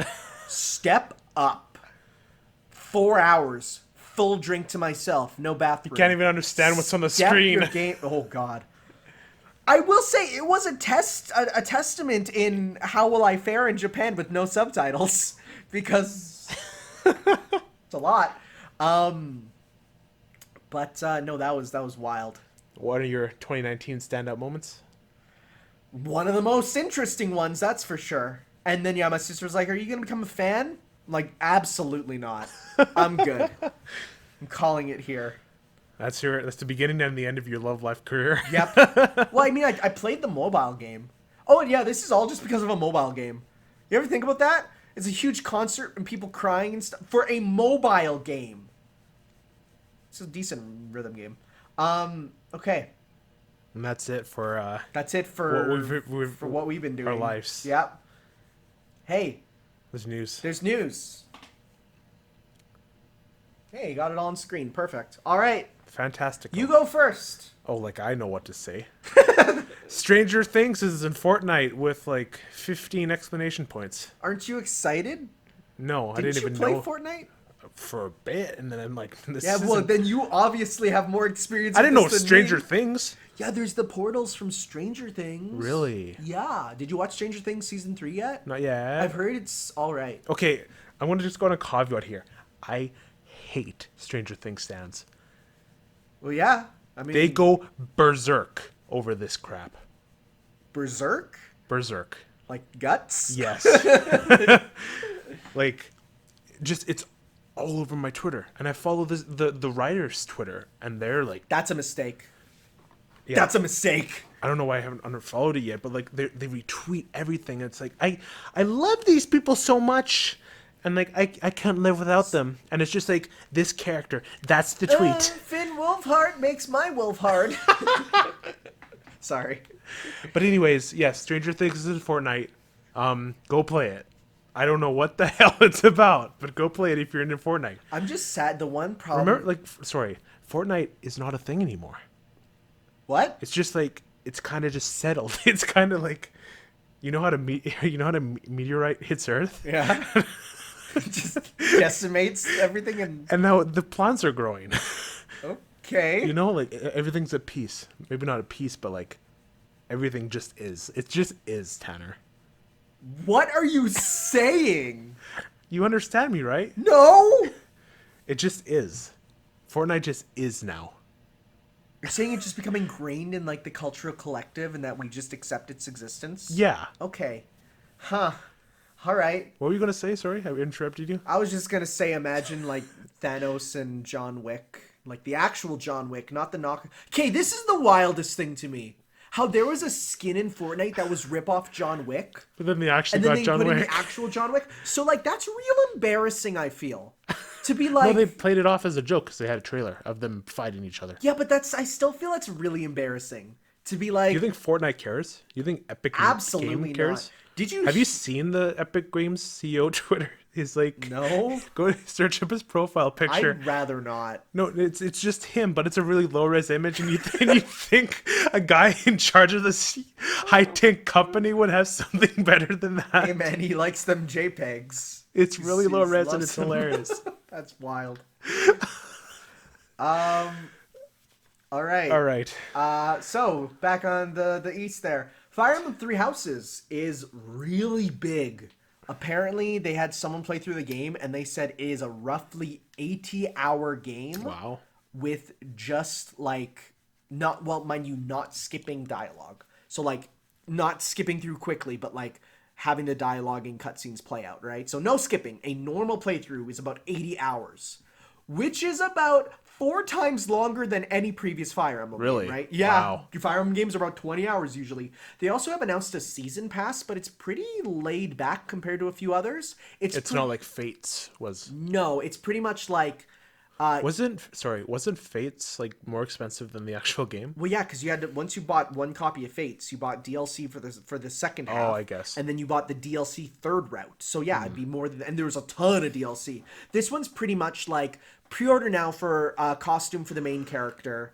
You can get a little dungeon for items, a dungeon then later on for money and experience, and then there was like one story bit of content later. It's sort of like Zelda style where it's Okay. like little additions and then one big I kind of like that story that thing model. at the end. Yeah. So yeah, that sounds good. It's like $20 too. So it's like just $20 Canadian or US? I don't know. Okay.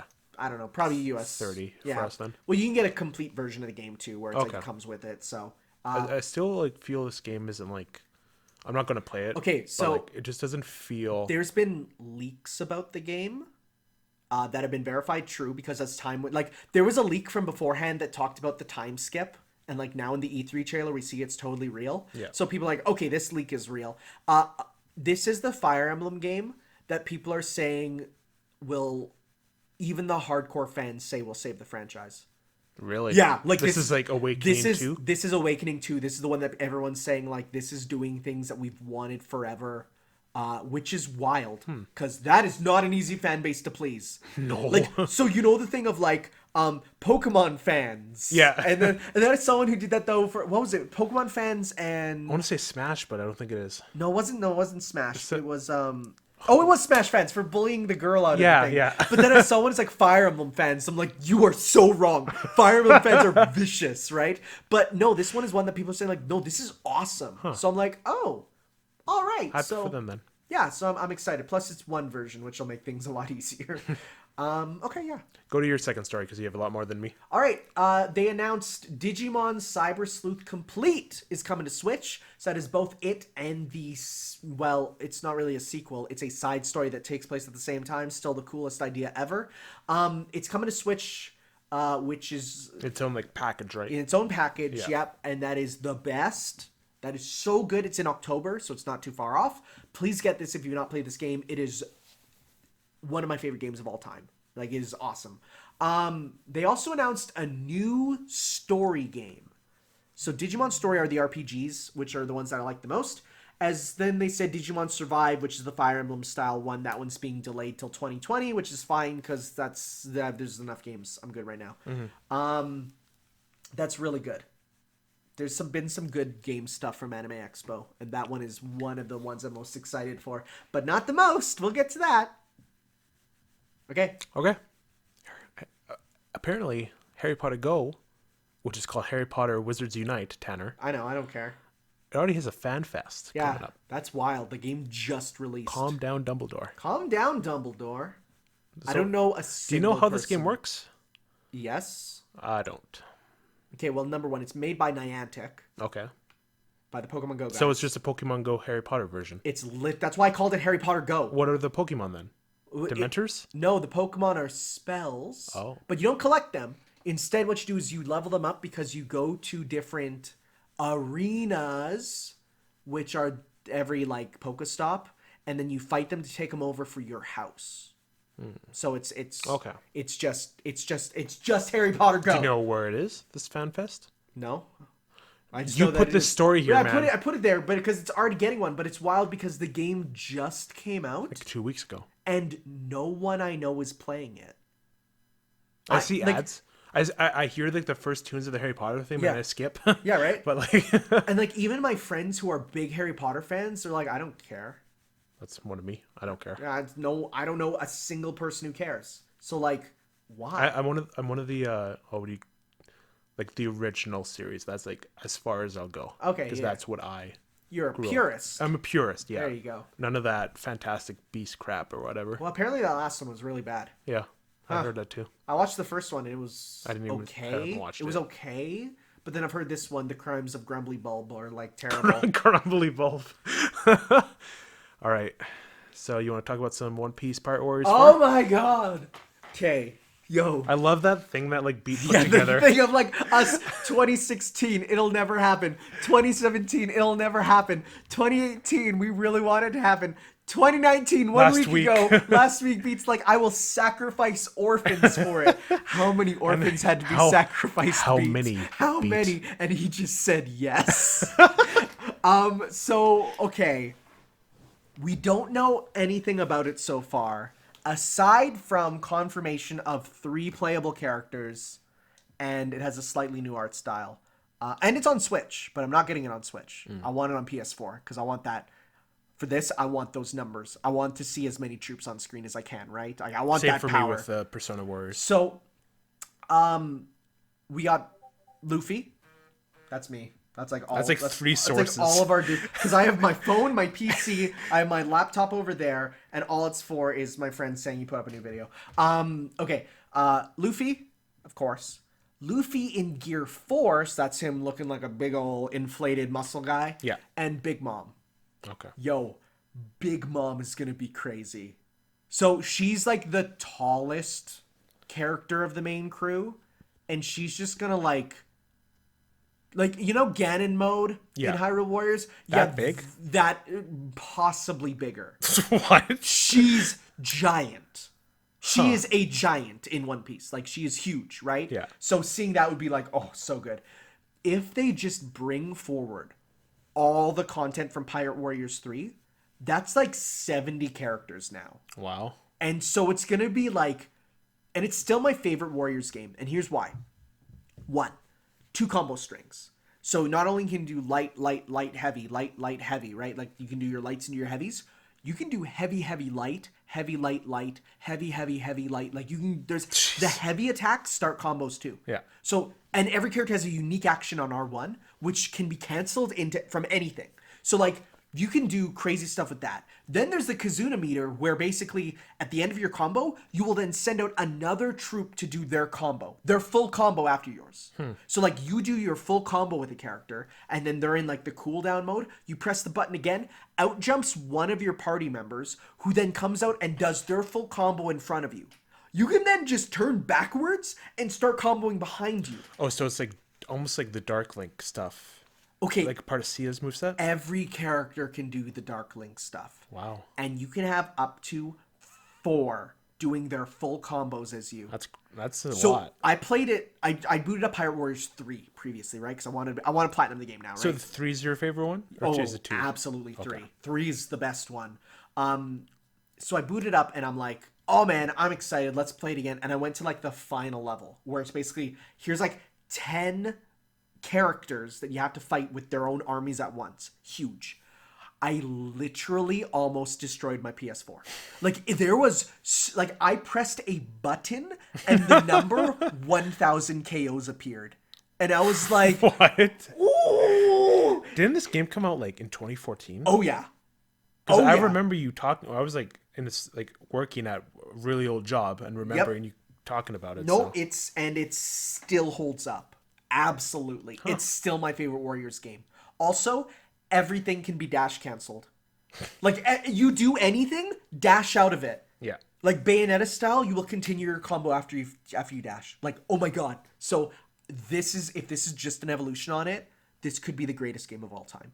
Like bar none. Pirate Warriors 1 when it came out was my game of the year. Pirate Warriors 3 when it came out was my game of the year. Will Pirate Warriors 4 also be? What was Pirate Warriors 2 not? Pirate Warriors 2 had good gameplay, but it had a terrible single-player campaign. Oh, okay. It made up its own story instead of just using the one from One Piece, and it was a bad story. So 2 did not get GOTY that year for me. It was still good because I still enjoyed the gameplay, but 3 brought it to the next level. So that was much better. Yeah, I cannot wait. And it's going to be me and Beat speculating on characters till the game comes out. Because we have One Piece has enough characters that you could literally take every named character in One Piece and put them onto a battlefield and there would be like, that'd be your troops. Like there are so many named One Piece characters. So like you could put in anyone at this point and they'd be like, cool, I'm in, I'm down. Like there's so many. Oh! So excited.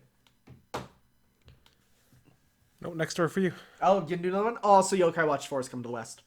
Not much to say about this other than this is the one where you can punch the yokai in your face yourself. In the face yourself.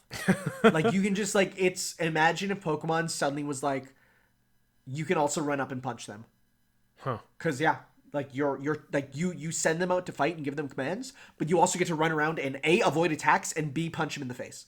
So that's fun. Neat. One weird thing about it, it's heavily required knowledge of like the extended yokai multiverse. Cause like they made alternate universe versions of films. They made like one where it's like a legitimate horror thing. They made one that's like super realistic and super depressing. And they made one where it's like feudal Japan. You need to know those, but those have not come out in English yet. Like the movies that they're from. So like you're expected to know stuff that you can't. So it's like, how will they solve that? I don't know. Probably they won't. Okay. Cuphead DLC got delayed to 2020. I was kind of expecting that. I was not expecting it this year. No?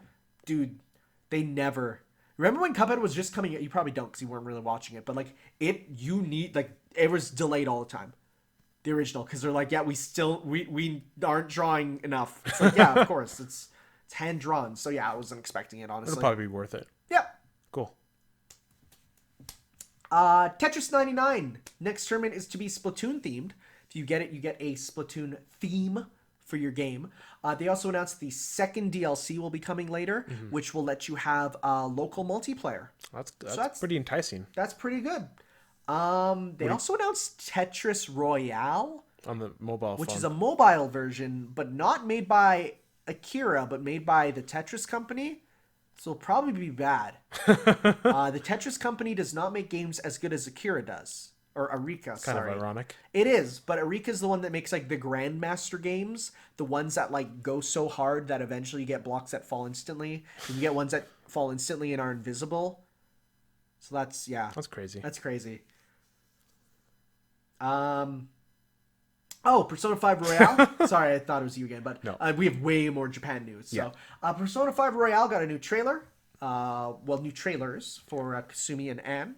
I think Kasumi was last. Not watch these. No, I've been avoiding it. Oh, okay.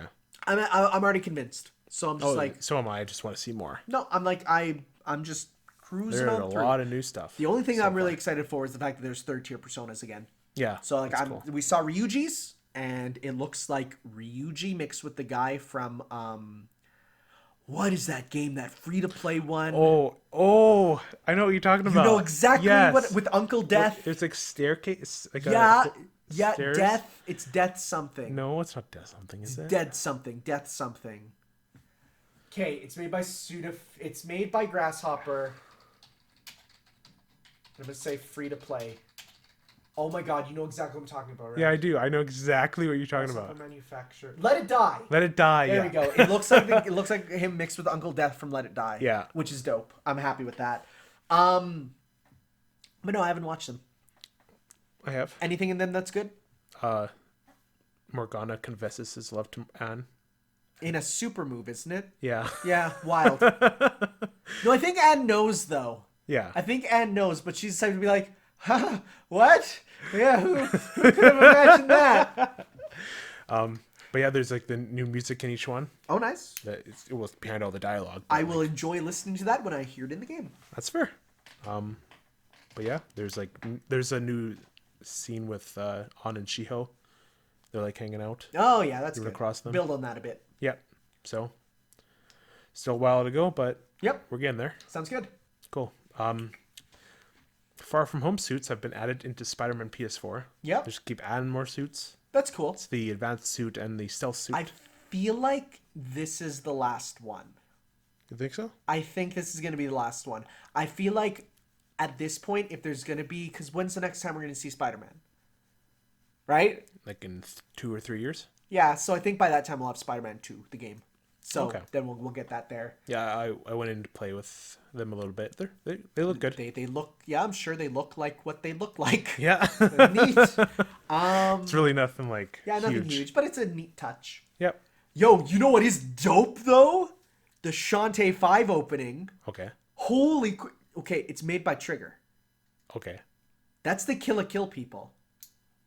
And it looks... It's like 30 seconds, but every frame is like every frame is so... Like, it's wild. It's fast. It's awesome.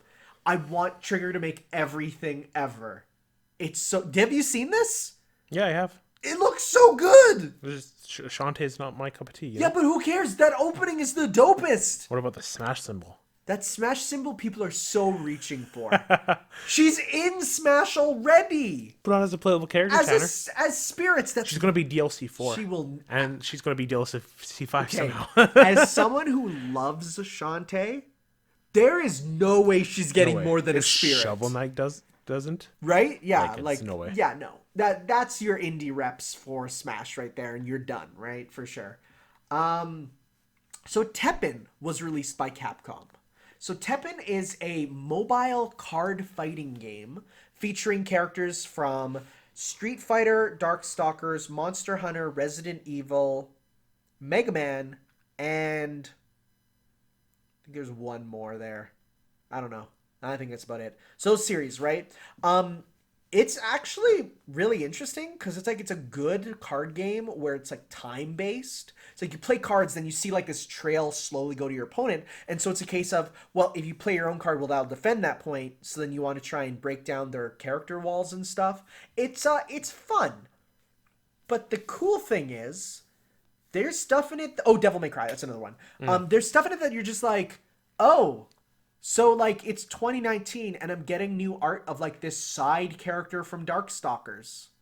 Wild, right? Or, like, there's music remixes for all the characters, and it's orchestral. So you'll get, like, an orchestral remix of Rathalos' theme, because Rathalos is a playable character. Rathalos, not a hunter, Rathalos. Huh. And he has his own story mode where you're like, it's like a day in the life of Rathalos. What happens when Rathalos runs into Ryu? He attacks him. What happens when Rathalos runs into Mega Man? He attacks him. You know, so Okay. There's a story, and it's kind of looking to be just kind of a crisis crossover of you need to go to the land of battle. Okay, that's about it. But it's a fun mobile game. Not one I would put money into, because I don't see this one lasting more than a year. But it's neat, and it's a neat thing for crossover stuff. And it's all, like, guest artists doing the art. So the characters all have like the character art and the in-game art looks very like different. Like you'll have characters drawn in different styles. So I really like that. I like when they bring on guest artists. Cool. That's it. That's it. Cool.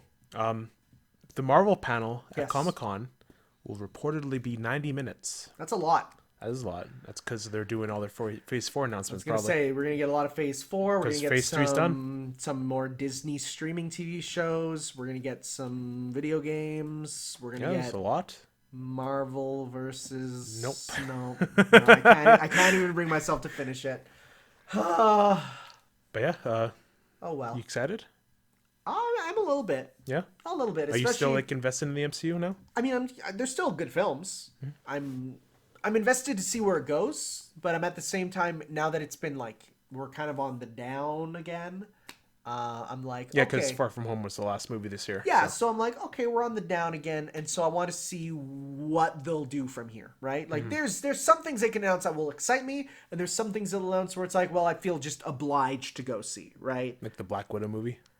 I don't even think that's happening anymore. You don't? I don't. I thought There's reasons why, of course, it won't happen anymore. Well, no, it's a prequel, Oh well. and there's been shots of them filming. Oh, we'll see. And did you see that they got the villain? Who? It's Taskmaster. What? That's kind of cool then. I like Taskmaster. Yeah. Okay. They've been shots of his costume Okay, too. okay, fair enough. Is it Skullhead or is it like the skull mask looking I think like the it's Skull ultimate Mask. version? Okay, Yeah. that's better. Okay, interesting. But yeah, interesting. looking forward to that. We'll have a lot of stuff to talk about in that regard next time. Yes. So look forward to that. Okay, so Harvest Moon, Friends of Mineral Town, a Game Boy Advance game, is getting a remake. But they're not legally allowed to call it Harvest Moon. So instead it's kind of being released as Story of Seasons, Friends of Mineral Town. So this is like if they remade Ocarina of Time, but they couldn't call it The Legend of Zelda Ocarina of Time, so they called it Little Boy Elf Quest Ocarina of Time. Yeah. Like Ocarina of Time is still there, but they can't call it the franchise. It's gonna be a bit confusing. It's going to be very confusing to anyone who I know a lot of people who grew up with Friends of Mineral Town who are Harvest Moon fans who don't know that the name Harvest Moon is not allowed to be used to sell actual Harvest Moon games anymore and can only be used to sell cheap knockoff mobile games from the localization company. So here's how it works. The localization company brought over the Harvest Moon games. Games got popular. They decided, let's make our own Harvest Moon games. They make a bunch of cheap, cash-grabby Harvest Moon games, of which some are just Minecraft clones.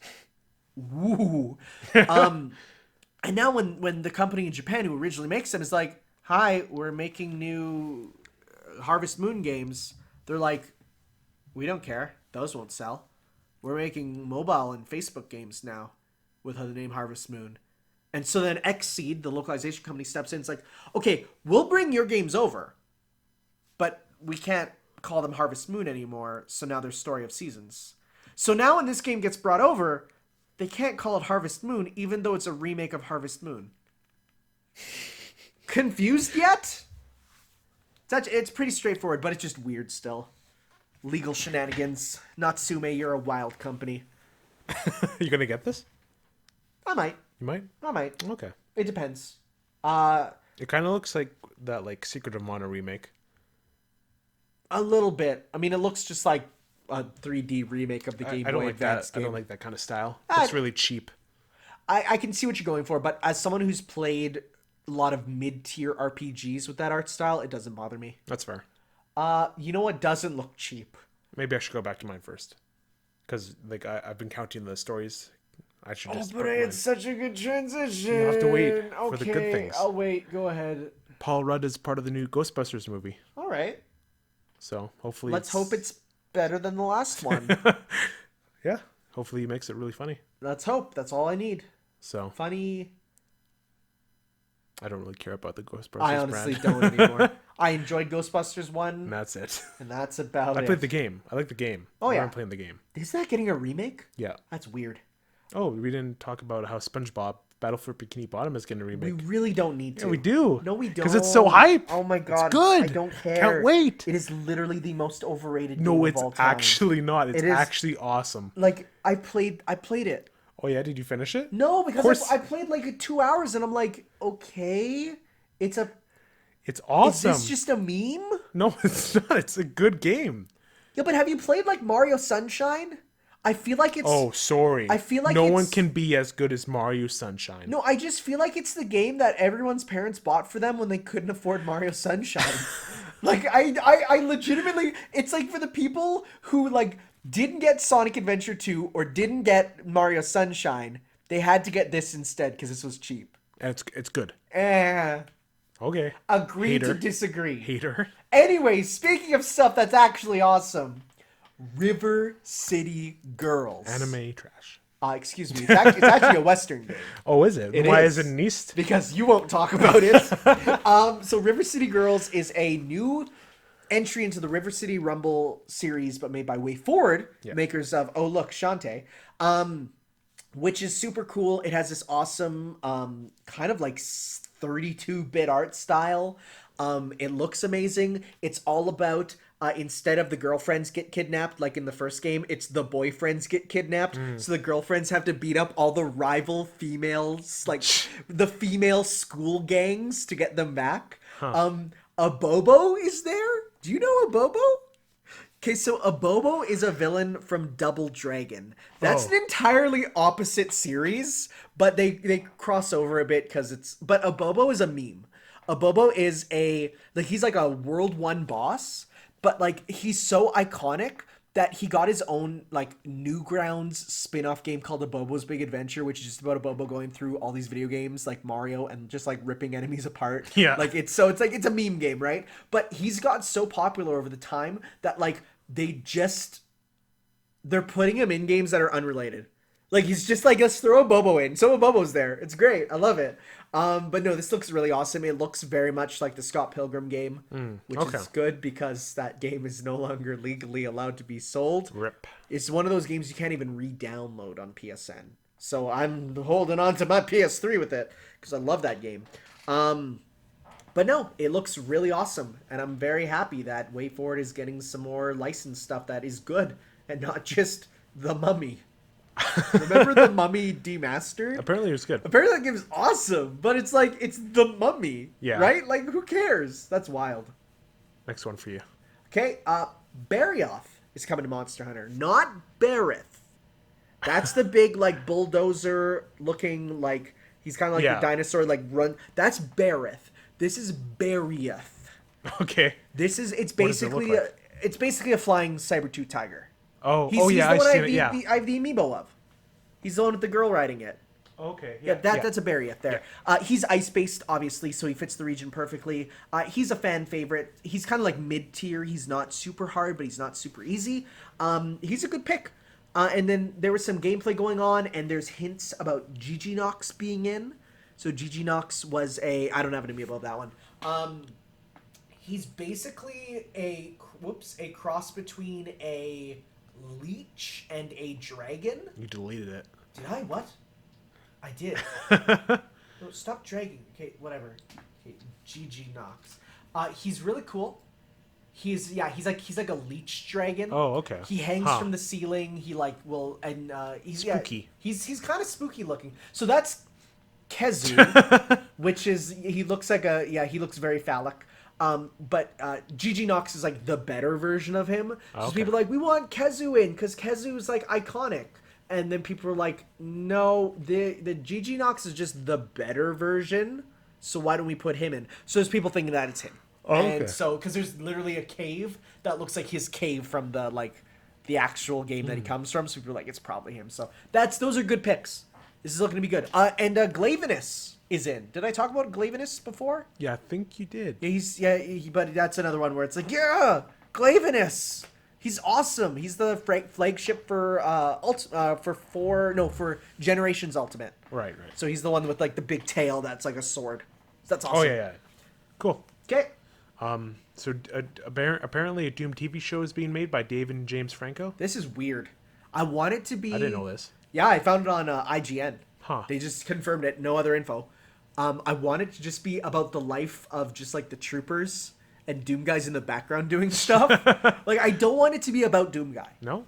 I want it to be about the world around Doom Guy. I guess that'd be an interesting perspective. How do you live with this guy who rips and tears, right? Yeah, that's... like you know the opening of Doom Eternal, where it's like him walking through the base and you see everyone like cowering in fear. I want it to be about them, right? Okay. And you see that'd be cool. As someone who's not super attached to Doom, I think that'd be cool. And for like the people making it, that'd be that's what I'm thinking. Like, that'd be who it's for, right? That'd be cool. Yeah. Cool. Neat.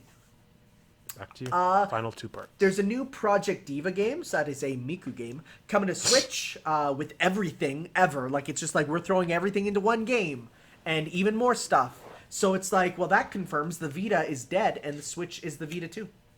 Because that's where those games were on. So the fact that it is like, there's no Vita announcement for it and there's more stuff. So it's like, it is the next entry in the series. The king is dead. Long live the king. Vita is dead. Vita doesn't mean life anymore. We've rewritten the Latin language. And the Switch is the Vita 2 now. There you go. Which makes sense when you look at some of the games that come out on it. See Panty Parties coming out on the Switch? I actually think it's out.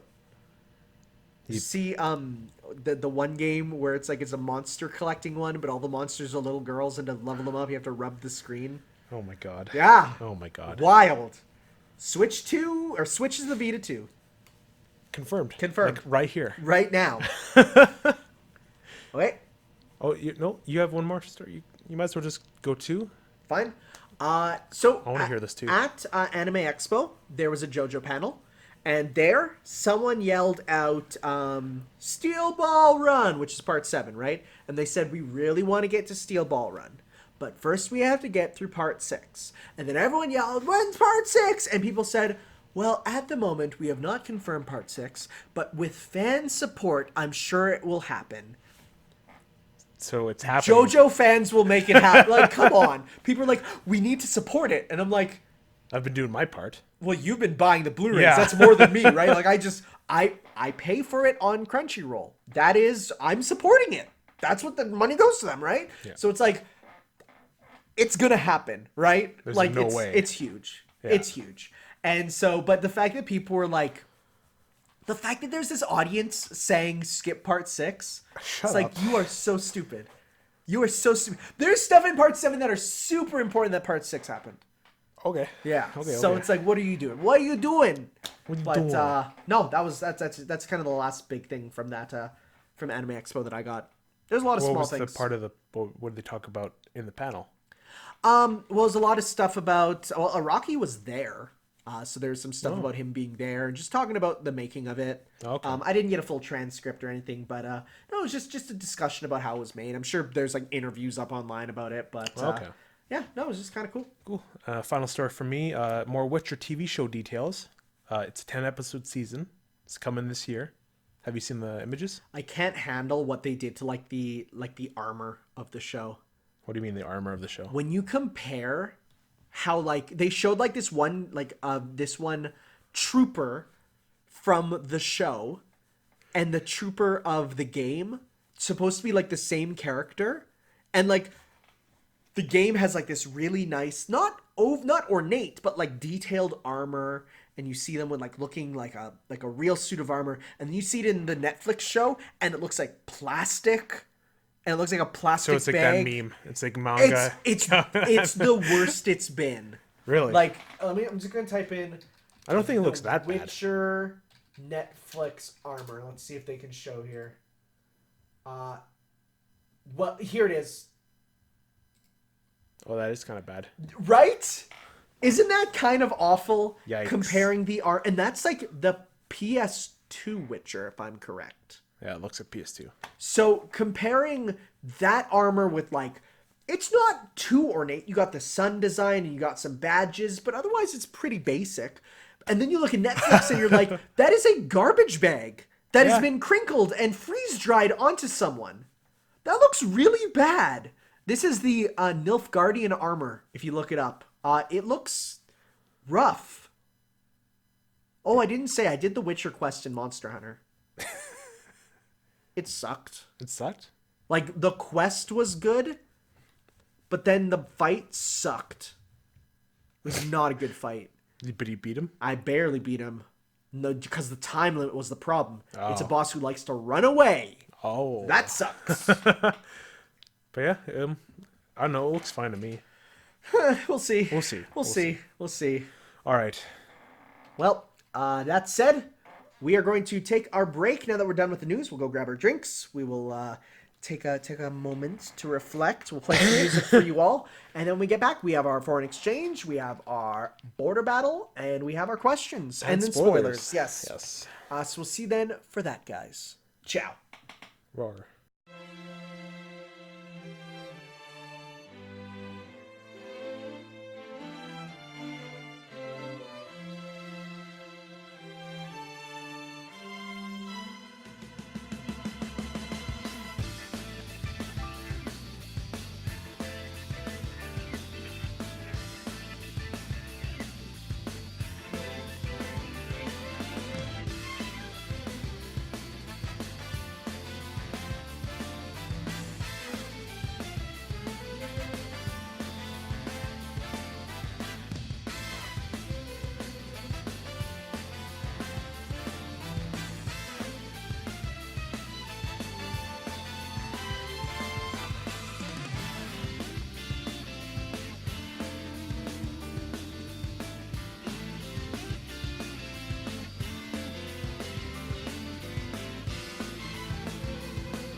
Welcome back, everybody, Yeah. to Ships Worldwide podcast. We had our little drinky drinks. Oh, drinky We poos. thought about stuff. I showed argued. him who Godzuki is. Yes, Godzuki, not Godzilla. the sound is hilarious. It's wonderful. Because, of course, we are into our foreign exchange, discussing what we have engaged with from each other that we gave each other to take a look at over our break between episodes. Him being east, Yes. media, me being west. Yep. So I gave my boy Adrian here Shin Godzilla. And I gave you The Last of Us. Yes. Surprisingly, pretty similar in some ways. Some ways. Some ways for sure. Since we usually go, the person who engaged with it first goes, so that, keep it in order. I'll go first, I guess. So, The Last of Us. Did you know we really are The Last of Us, Tanner? I didn't know that we really were The Last of Us, or as I call it, Joel's Bean Adventure. I can't believe the game is just Mario and Luigi spinoff. Yeah, right? It's all bros moves and fighting mushrooms. Like, come on. So, I was really worried when you gave this to me. Okay. This game to me was always in my head the antithesis to gaming for me. Like, this is... Like, you heard what I talked about, what I played this week, right? Bloodstained, Fate, and Soccer Wars. Those, to me, are gaming. Okay. So whenever it was, like, E3 or something, and instead of the Final Fantasy VII remake, I had to look at The Last of Us, I was always like, I don't care. So I went into this like, man, I know everyone likes this game, but it's grimdark. It's just like, it's another zombie thing. It's a Sony third-person shooter.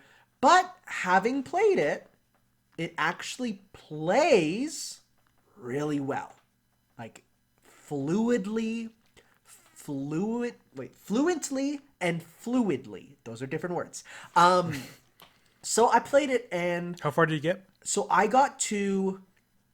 was like in the collapsing building right after you meet your That's first... such a good part. You should have Right. finished that. Well, I got past the first set of clickers, and then I got to the runners. Okay. So I got to sort of see the two sort of first sets of zombie enemies, right? Mm-hmm.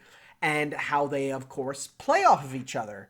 You have one that is alerted to sound, and you have one that will just barrel through everything, making as much sound as possible to try and get you. So then you have the situation of, well, if it's just the clickers, I can stealth through, but you have one of those runners see you, and you're like, I'm running myself, right?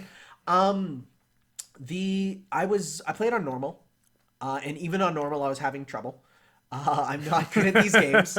I ran out of ammo at one point, and I was like, oh, this is a game where you gotta really consider ammo. Yeah, so that wasn't fun when I got to a point where it's like, okay, now fight these enemies. And I'm like, what? I have no ammo and no items. In, like, realistic mode, you get, like, maybe 4 bullets. Yeah, that's... In sections. And you gotta make sure those bullets hit. Scary. It's scary, honestly. The first emotional beat, I knew. And so I was like, and even if I didn't know, it was so obvious that I'm like, there's people who are like, this is so sad. And I'm like, I mean, I guess. It is sad. It is sad, but I don't know. The fact that I like, super knew it was coming. Also, I was memeing on it, so it didn't help. He played Mario and Luigi battle music when they were interrogating that guy. Yeah, because there was a battle. Did that guy look like Braun to you from Game of Thrones? A little bit. Yeah. A little bit. I can see that. The first thing I thought of when I saw it. I can see that. So just in general, like it controls really good. Circle test doesn't apply because it is a third person game, so you do a circle test and they kind of like they strafe in a circle, so it's like, well, okay, that works. The one thing I did notice is, boy, I do not like the crouch button being on circle. No, it felt weird. Every time I wanted to crouch, I pressed square and I did a melee. I'm like, oh shoot. You doing square to crouch? Well, that's what it was by default. Oh really? Yeah, square. Default is square. Default is square to so like square to melee, isn't it? It's square to melee, and square to crouch makes more sense than circle to crouch for me. other way around for me. Yeah, no, like I mean, honestly, if you were to tell me what's the best crouches, I'd probably say one of the L1 or L3 or those make sense, right? But no, I don't like circle. I think circle is better for combat. The light just flickered. Oh boy. Oh boy. It's thundering pretty loud out there. Yeah, let's see what happens. This autosave, so I'm not too worried. Cool. Did you do any crafting? I did a little bit. Okay. Nothing for weapons, but I made a shiv because I got some blades and just duct taped them together. That's how you make a shiv, I guess. You can craft Molotovs. I liked the throwing. I thought the throwing stuff was fun, where you have a little reticle showing where it's going to throw, and then you can, like, bong people on the head. Someone told me, don't throw the brick, punch someone with it, and it's a KO. I very clearly tried to punch someone with it, and it was just a regular punch, and it didn't kill him. And I was like... maybe it was another button. Well... I haven't played in a while. Throwing bricks at them works, though. But you got Ellie, right?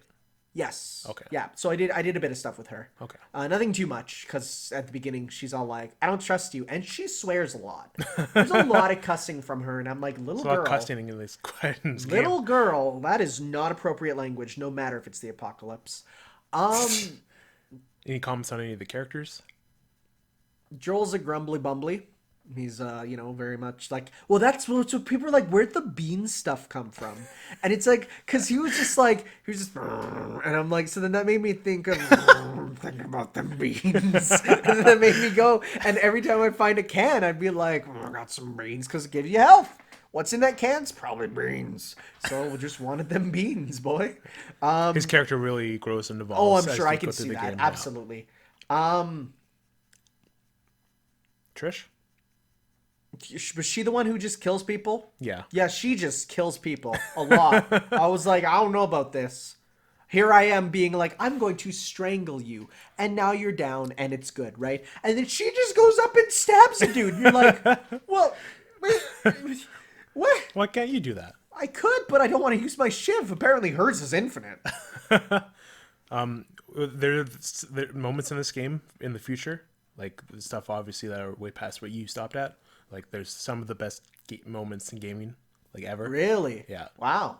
And there's like distinct sections in the game that are like huge, like very powerful and that type of thing. Interesting. So all right, I could see. You just got like a little taste. I could see that. Yeah. No, for sure. There's boss battles in the game. I think if I would go back to play, I would definitely go and play on easy.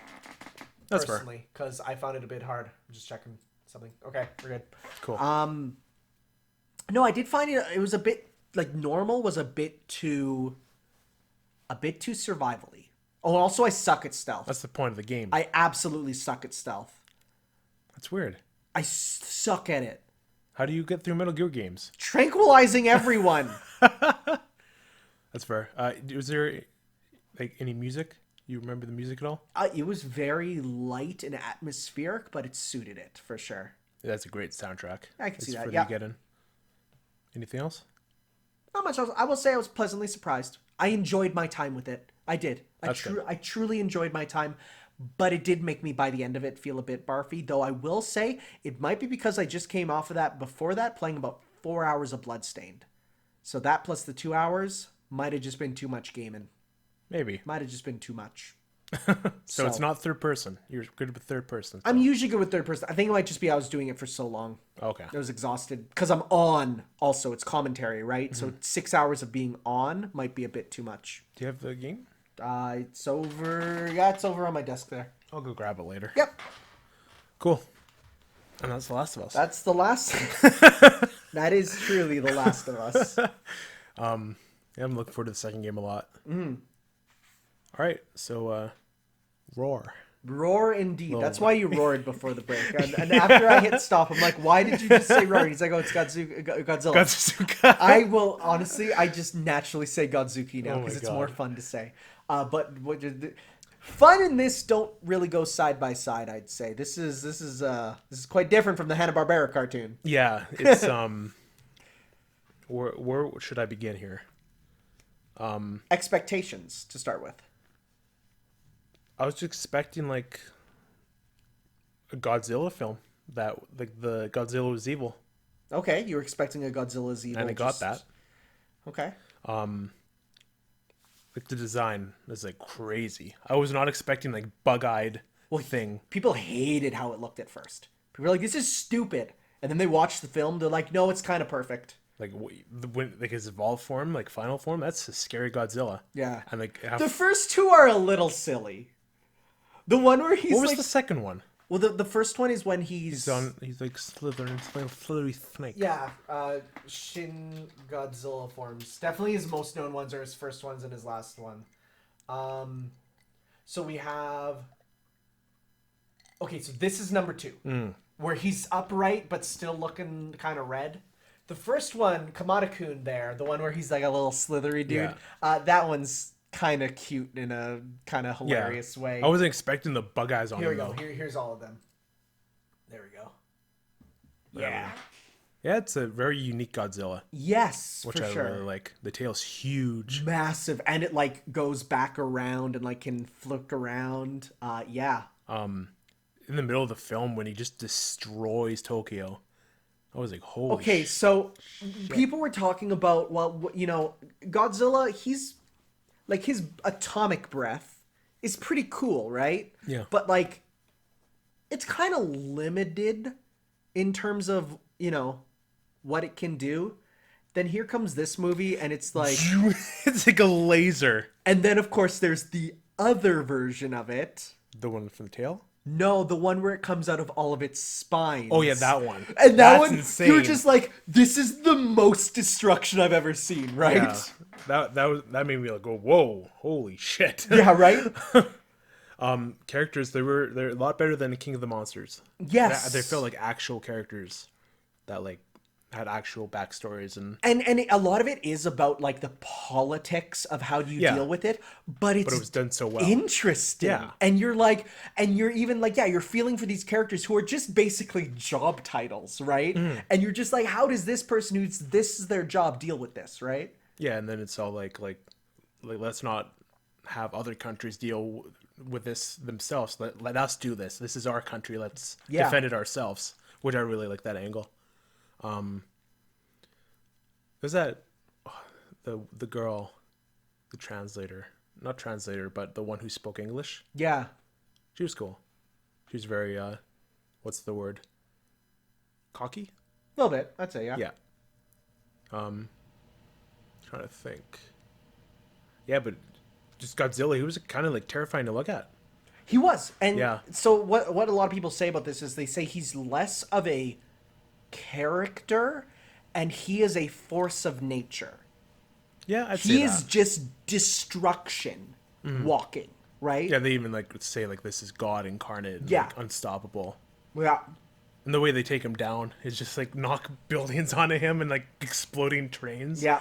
Which is really cool. They do some wacky stuff to try and get him done. Yeah. It's like then they knock him down, they fill his mouth up with Yeah. the stuff. It's like, give him a drink. It's like, And then it's like, oh, he got back up, but then he just froze in place. Yeah. And now he's just going to be like a statue there. He's dead, right?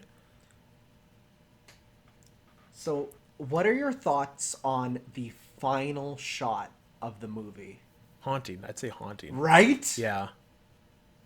That'd be like terrifying to see. So, okay, describe it for people who might not have seen it and might have just don't want to watch. If you haven't watched, well, too late now, but Yeah. go watch it. But if you haven't, like, what do you see as the last thing? You see like a zoom in on the tail, Yep. and it just goes up, and it just looks like alien-like almost, like really mangy. Did you not see what it is though? No, I didn't. Because I was like rushing out the door, right? Okay, well, I'm gonna show this to you. Look what comes up right there, the tail. So Well, there's a bunch of skeletons.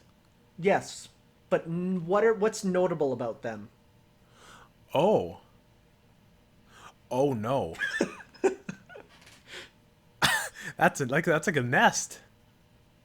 So they look like human Godzilla hybrids, and they're reaching up towards heaven. What the hell? Right? Isn't that so wild? That's. I thought it was just a bunch of like No. his tail. Huh. What does that mean? So here's the thing. On this whole page here, there's tons of things like the explanation. What does it mean? What does it mean? What does it mean? It's open for interpretation. There's some things saying like Godzilla was evolving to be more human, and of course, humans are destructive. So as it evolved, it got more destructive. Something like So that. is it a metaphor on humanity? This movie's a big metaphor. So this movie is actually a metaphor for every time there is a countrywide crisis in Japan. Earthquakes, hurricanes, and how the government is so wrapped up in their internal stuff, they can't deal with it. That's why it was focused on that kind of stuff. And how When it was this so movie difficult. came out, it was actually like there was the government was like, should we shut down this film? Because they're making fun of us for not being able to solve problems. Yeah, pretty much, eh? And like it is, and even like the current prime minister at the time, it was kind of directed to him. So That's crazy. Very much it is a talk about that. But no, it is a But yeah, there's just a shot of like the frozen Godzilla there. Yeah. And then up the tail. And then this. I didn't even see this. I wasn't even looking close enough. it's wild. Originally the movie was supposed to have when chunks of Shin Godzilla flew off. Because they even referenced that a little bit in the movie, in the middle of the movie. What's that? Like it was like a chunk of him was off and then it fell. And then they talked about it for a bit. So it was meant to be when they flew off, it would like more body parts of Shin Godzilla would grow from that on what it was connected to. So like it was like there was shots of like a building with like a bunch of goo on it and like 40 Godzilla heads coming out, and like it was scary looking, right? Jeez. So like that was what was originally going to be done. They didn't do it in the end, but this was still kind of like it's like it. What's this feeling you have right now? It's like uncomfortable. Uncomfortable fear, right? Yeah. Okay, I want you to hold on to that. Okay. I want you to hold on to that. Okay. But overall, It just feels haunting. Yeah, it just feels haunting, right? Haunting. Okay. That's not something I'd get from a Godzilla movie. Right? Especially not one of the legendary ones. Oh yeah. No, yeah, they're very well, even other Japanese Godzillas. Like this one Yeah. is very separate. So that's why this one's so like big now. Yeah. Oh yeah. Because of this just different feeling Godzilla and how like Well, it's a little bit back to, because after a while Godzilla became a joke. Like there was, the shots of him firing his atomic breath and like pushing it to fly across Japan. There's him doing like drop kicks and wrestling moves. Like there, for a while Godzilla became a joke, and then he became scary again, but not really scary. This was the first time where they're like, we want to bring Godzilla to back for fear as to what it did when it first hit Japanese cinemas, right? Where it was this true fear of what is on the screen and if it could happen to you. that's what I felt whenever Godzilla was on the screen. It's Right? like this is like not okay. Yeah, and how kind of the world continues to happen around him, and like you have people going to work while it's happening, like whoa. When he's like sleeping. Yeah. Like there's a few weeks pass by. Yep, they go back, and it's just life kind of continues. And do you talk about it? Like That's weird. right? Because I was thinking like what's happening on the west side of the world right now. Yeah. If like this is happening. Yeah. Like that's what I was thinking about. And like they even like say like US is like sending stealth bombers right now. And they're like, we will just nuke it. And then they're like, yeah, that didn't go well the last time you nuked us, bud. Yeah. So, yeah. Wow. So what do Yeah. you, so, You like open my eyes even more to right? this. Yeah. So in general, did you like Yeah. it? I loved it actually. It was so good. Yeah. It's really good. Because I knew it was a good Godzilla film, and I was like in store for a good experience, but I wasn't expecting like this haunting like image at the end and like Yep. the implications, Because it's always like you always imagine like what if a giant monster appears in real life, and like what would you do? That's like crosses my mind every so often. Oh, well, yeah, of course. But this like almost brings it to life, Yep. and it's scary to watch. Yeah, and especially when you're like, when you think back to the old Godzilla, you're like, oh, what's the worst he can do? He's right? a little baby thing. Oh yeah, and It's this and, tiny. and at the time, this was the biggest Godzilla. Yeah. Like this one was like a couple meters taller than Legendary after Legendary announced theirs was the biggest. Yeah. They're like, we're making ours bigger. And then Legendary's like, well, we made ours grow a bit more. And then the Godzilla anime's like, we made him 300 just meters. the entire planet pretty much. He's Huge. That one's not even the real Godzilla. Really? In they're bad movies. Don't watch the Godzilla anime movies. Okay. But they're like, yeah, the planet's Godzilla. Oh, Can't beat that. It's like in Transformers where I don't even Stop. I don't even want to think about that ever again. Cybertron was Earth was Unicron all this time. Yeah, that's stupid. I hate it. But yeah, I really enjoyed it. Awesome. Cool. Okay. Okay. Next time on Foreign Exchange. You remember that feeling you had? Yes. So that is from the director, Okay. Hideaki Anno, who is well known for Shin Godzilla, but the series that put him on the map. I don't know. I have no idea, man. Just came out on Netflix, Stranger Things. but it's old. No. I don't know this director at all. It's similar in terms of some stuff that it deals with. Giant things fighting.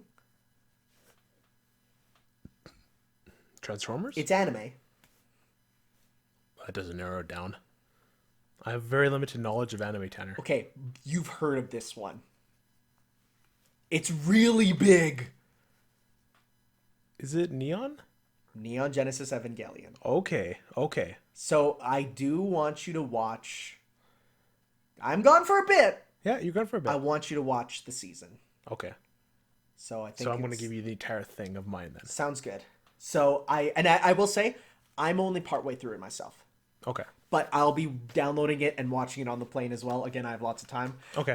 So I think it's time.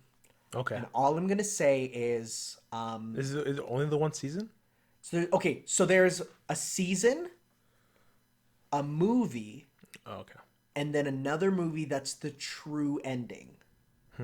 I'm gonna say just watch the season for now. Okay. And then we can watch the true ending together. Okay. 'Cause What am I in store for here?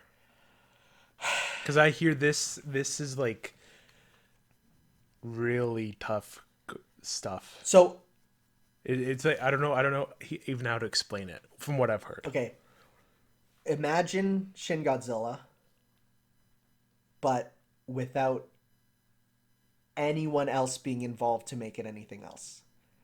So like Shin Godzilla had a feeling to it, but it was kind of pulled back at times because at the same time it's Godzilla and you have humans and stuff, right? This is almost an autobiographical piece by the author. Huh. And I want you to think about it as what is so like you can watch it and enjoy it as a piece of film, but that'd sort of be like enjoying Fight Club for the fighting, right? Yeah. Watch it and think about what does it mean. The only advice I'll tell you is there's a lot of religious imagery. Ignore that. It's just there because it's cool. He confirmed that. That has nothing to do with it. Okay. But think about what it means, okay?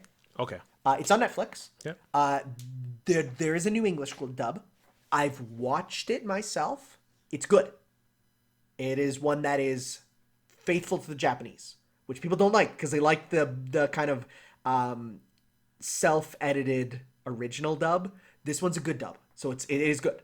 Okay. It basically the subtitles put into words, right? Don't binge it. Okay. I don't binge things. I Okay. don't binge things. I'd say, I like- watch like episode a night. Okay, episode a night works, what or I do. even like 2 to 3, like at most. Okay. Like don't do any more. It needs a bit of thinking. That's like I don't like binging shows. Good, so. good. Okay, so that's what I'm giving you. Okay. Cool. Also, don't skip the opening. I don't skip openings. 'Cause it's- I like to watch things. I don't like to skip things. Like I like to skip part 1 It's or a 2. banger. It's a banger of an opening. Okay. Okay, so mine. Okay, so it is something I read, which you It's something you confirmed. read, yes. Okay. Because like I wanted you to do something on the plane. 19 hours. That's a long time. Long time. So I'm thinking like, okay, could give him this, but no. Okay, so is it something for kids? No, it's not something for kids. Okay. Is it based on a larger franchise? Yes. Okay, okay.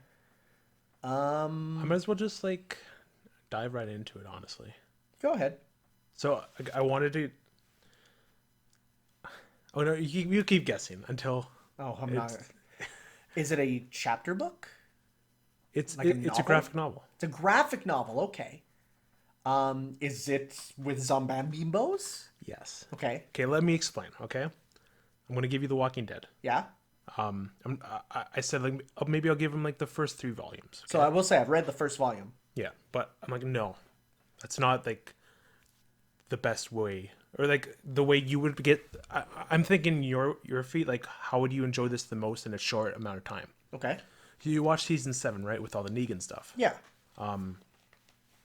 So I'm thinking, why don't I just give that part to him? Okay. See how you can compare. Okay. Yeah. So I'm going to give you And these are like the volumes. The volumes. Okay. Yeah. How many are there? So there are 5. Okay. So there's got 17. So this is the entire Negan arc. Okay. So the 17, 18, 19, they're the season 7, the stuff you've watched. Okay. So and then the last 2 here are the like the all out war stuff, the stuff you haven't watched, but season 8 stuff. Okay. Okay. But so I want you to at least read the first 3 because this is leading up to the war and this is all season 7. I will say I am a fast reader.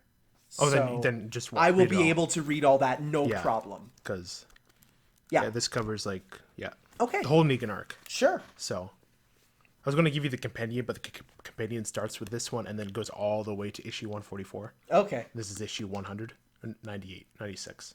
Okay. So I didn't want to give you like the book was like huge too. It's pretty heavy. So Sounds good. I think I will enjoy reading that. yeah, I was really worried you'd give me like Geronimo Stilton or something. Like there I am on the plane reading some like kids book or like a Scooby Doo like. that's why you asked me if it was novel. like for kids. Yeah, because I was fully expecting it to be like, all right, you got to read 1 to 100 of the Geronimo Stilton books. Yeah. So there are like there's a big difference with characters. So I'm there's sure I'll a pick character up on called it. Andrea. Okay. She's still alive in the comics, and she died in like season 3. Okay. So there's some characters that you just like pick up. I'll pick up on. I'm a smart cookie. You recognize these guys, right? Rick, Jesus, Ezekiel. Yes. Yep. You mean Kari Payton? Yeah, Kari Payton. But yeah, so and just like you remember season 7 a fair bit. Little bit. So, Enough but to I'll compare? remember when I. Okay. Yeah, I'll remember when I read it actually. Cool. So I know Cool. see you. Sounds good. Cool. All right. That's that. So, with that exchange done, it's time for our border battle once again. However, there is a rule change in play because I watched a video of the actor for Ned from the Spider-Man live-action Marvel movies, him playing it with a bunch of people, and they had a rule that made me go, I think that would make it better. So, how it's going to work is now we will still draw our character cards mine? like normal. That is yours. You'll probably want to shuffle them just a bit at least.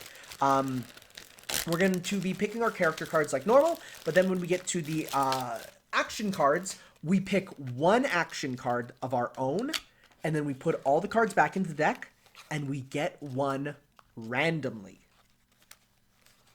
Oh, so we're mixing east, like west and east. No. From the powers. The powers is always mixed, west and each. But you just get, everyone gets one random power after. So you get to pick your one power, and then you get a random one from the deck. Okay. Now, this could be one that is good or bad, and it will apply to your character, but it'll be one that will potentially change things up, let's say. So if you had a plan, it might go out the window. Might. Bit of an element of surprise, but I'm sure we're smart at thinking of ways that we can get around it. So, What were the results last time? yeah, I did bring that up. So last time, I think Fuad said, our guest, that the results would be up to the viewers, and the viewers said you won last time. Yes. You with your gun blade. No one voted for me. Ah, well. So I think it's because you didn't put it in the Twitter description this time. I think I didn't. I didn't do that. Yeah, no, it was in the YouTube though. Gotta give people the good access. Will do. That sounds wrong, but All right, so let us draw our hero cards. Again, we get to pick from 5. And of those 5, I'm terrible at shuffling, Shuffling's hard, man. especially with this giant deck. Okay, I got mine already. Oh, Mr. Speed Racer. That was, I'm not even going to joke with you right now. That was literally one of the cards I put down. Speed Racer was literally one of the cards. Really? Boom, there he is. What? Yeah, so I didn't pick Speed Racer. But he was there. That's crazy. I can put this back in the bag, eh? Well, I mean, you need to pick your 5. I have the 5 right here. Oh, you got him. Okay, I didn't see that. No, I'm just going to put them They all are back. resting on your crotch, and I try not to look there. They're on my knee now, okay? There we go. Well, for some people, that's still the same amount of, like, ooh, lewd. So, all right, pick from your 5. I'm looking at his expression. I'm always I so see some sad when there's smiles. no Walking Dead ones. None of them blood splatter cards. No. The hell's that? I don't even know what that is. That's kind of lame. Oh, maybe. That'd be cool. Yeah. Okay. They're fine. Okay, They're fine. you got yours? Oh, just one, right? Yeah, just one. Yeah, This is okay. your character.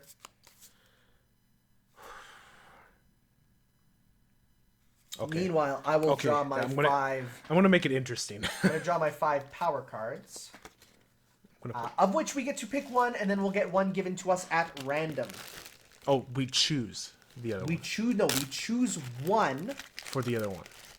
No, we choose one for ourselves, and then you draw one at random for yourself Oh, also. Okay. Okay. Can you hand me the deck? Okay, so I have my 5 here. Please draw your 5 power cards. 1, 2, 3, 4, 5. Okay.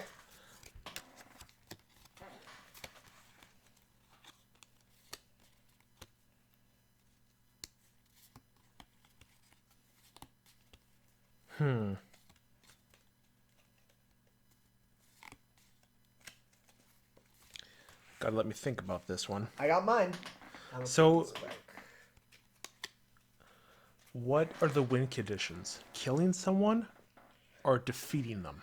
Ooh, good question. I think if the opponent cannot do anything afterwards, like if they are incapacitated or made, stuck in any way that results in them not being able to do anything, then Okay. that counts as a win victory. Okay. Got mine. I'm gonna keep these out just so we can recap later. Well, no, put them back so that we can Right. shuffle them in, Right. so that we can see about what our random one will be. I have a really powerful one, Tanner. Oh, I have a good one too. We might have a battle of gods here. Whoever said I was So- just one of me. Ooh, okay, so we will reveal what our chosen things are before we reveal what our specials are. All Okay. right?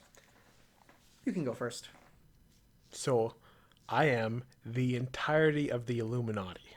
Okay. So I am in the shadows everywhere, and every single one of the members is armed with a tranquilizer gun. And that's your 2 cards? Yeah. Okay. Please draw your bonus card. Oh my God, no! What is it? No legs. All right. Well, you're still in Okay. the shadows. Yeah. Okay, well, I am Saber Arturia from Fate. I got a blank card. And my power is that I can read a Pokedex entry on all of you. So I have your info. Interesting. And my bonus card is... Okay, I can animate dirt. So I can make, like, golems and stuff. Okay. Oh, all right. So once again, the scene is New York City. An Okay. empty New York City, and we start in Times It's actually Square. this time full of people. Well, yeah, you're right. It is actually full. Okay. Yeah, because I guess you'd need the people to be there. Okay. So I am everywhere and nowhere at the same time. All right. Well, that's good because then I also need a person to be my master. So I will have just a person there who is my master, who will be giving me their energy. I'll just form a contract with who's ever walking by with good magical energy. Okay. Okay? So, first thing I do is I whip up my Pokedex. And I think to myself, well, let's start documenting people and seeing if they're Illuminati, right? So I'm scanning, I'm looking left and right, and I'm just, like a Pokedex. I scan, boop. Are you Illuminati? No. Are you? Boop. Uh-oh, I found one. Okay, in that time, there could be another member just shoots you with a train gun. You're done. Okay, so Saber has the ability to detect. She has a very strong fighting sense. I could pull up her skill sheet if you want. She has a D&D style skill sheet. She has intense magical instinct. So she can detect when there's the movement of energy towards her and automatically dodge it instinctively. Almost to a level of foresight. Not exactly foresight, but close to foresight. Okay. So shooting stuff, you'd have to really get the drop on me, and just firing while I'm doing something else isn't enough. Okay? So, but I see that one of your Illuminati members is over there. What do? I animate that dirt. She plants her hand into the ground, and the dirt of New York City, of which there is a lot. New York City is disgustingly dirty. It forms into little golem dudes. Okay. Right? And they just go off, and they're dirt. They can overwhelm. And they can do their own things to help take down members when they spot them. But Tanner, how do you take down an enemy of which you don't know how many members there are? There could always be another member. Well, the answer is simple. I just take them all down, one by one. But we're in the shadows. You'll never know if there's another one. I have a sword made of light. No shadows will survive. Metaphorical shadows too. I know it was a metaphor. It wasn't serious. But listen. How can you defeat an undefeatable enemy? Well, how can you defeat an enemy who are just humans? At the end of the day, a servant is a level above a human. A servant is a force of nature called forth by the Holy Grail to fight a battle that is beyond humans. I am the Illuminati, right? I have contact all over the world.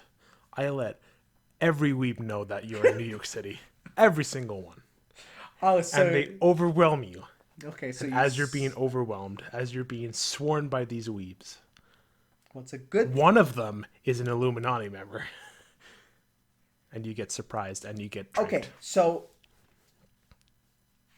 It's a problem now. There's too many people here, right? So... Saber naturally does not want to hurt innocent people. That is her warrior's like thing, right? She's a knight. She's King Arthur. Spoilers, not really. It's told you in the first whatever. King Arthur doesn't want to hurt innocent people. Her master has a command spell. The command spell lets you override and trample on their morals. So I just say, command spell, Saber can attack innocent people. So now, I mean, sucks, but the casualties will happen, and it suddenly becomes a Muso. Like, we're talking, we are just rip-roaring through the crowds with my... Also, okay. So, wait, sorry. Some people are going to be like, what about the no legs thing? The Illuminati are rich enough to have bionic legs. Absolutely forgot about the no legs. Yeah. We're just going to assume the Illuminati has enough money to give them legs. Okay, so... In a bionic sense. Okay, bionic legs. Yeah. So, well, that's simple. Then I aim for the legs, and it's But we're like super trained. We're trained to not have legs. We just have them to be more mobile. All right, so we gotta end this fight, and It's just a Muso going through his robot legs everywhere. But no, here's what it is.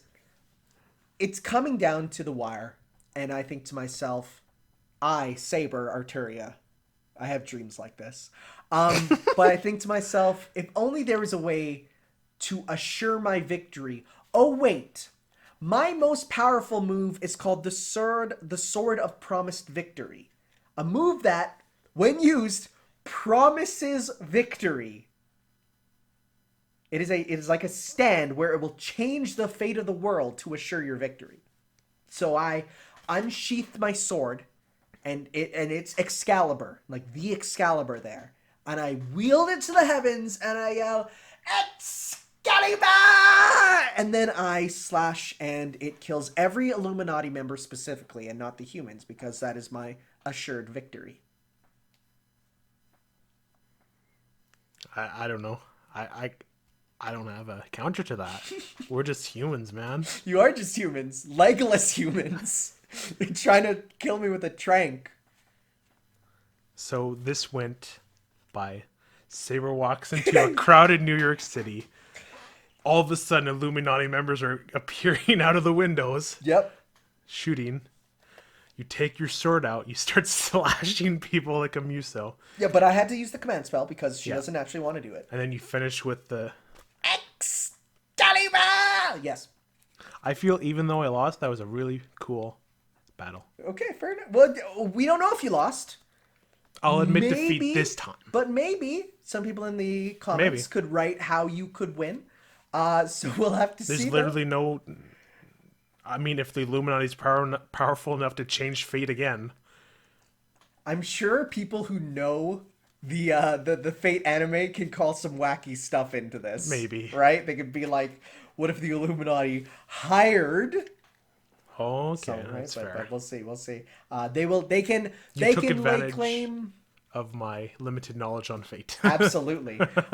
So we can lay claim to victory with whoever the audience decides. You can once again vote in our poll that will be in Twitter this time. I'm sorry, I forgot it last time, as well as the description on YouTube. It will also be in the description of the podcast if you are looking at the podcast on whatever podcast source you're using. Did you get any other funny cards that you could have used? I got like blob. Just a blob? Just a blob. That could be powerful. But Illuminati, that's like, okay. I would have chose the blob. I think blobs are... That's because... How can you kill just a giant... How do you massive overcome flash? fate itself? Well, that's... I don't know. That's the story of Fate Stay Night. Other cards I got was... I got Speed Racer... For some reason, Information Broker was an anime card. I don't know who that is. I got Hello Kitty and a Child Prodigy. Don't know how that's anime either, but sure. It's probably like some sort of Some anime. reference. Cool. All right. Sounds good.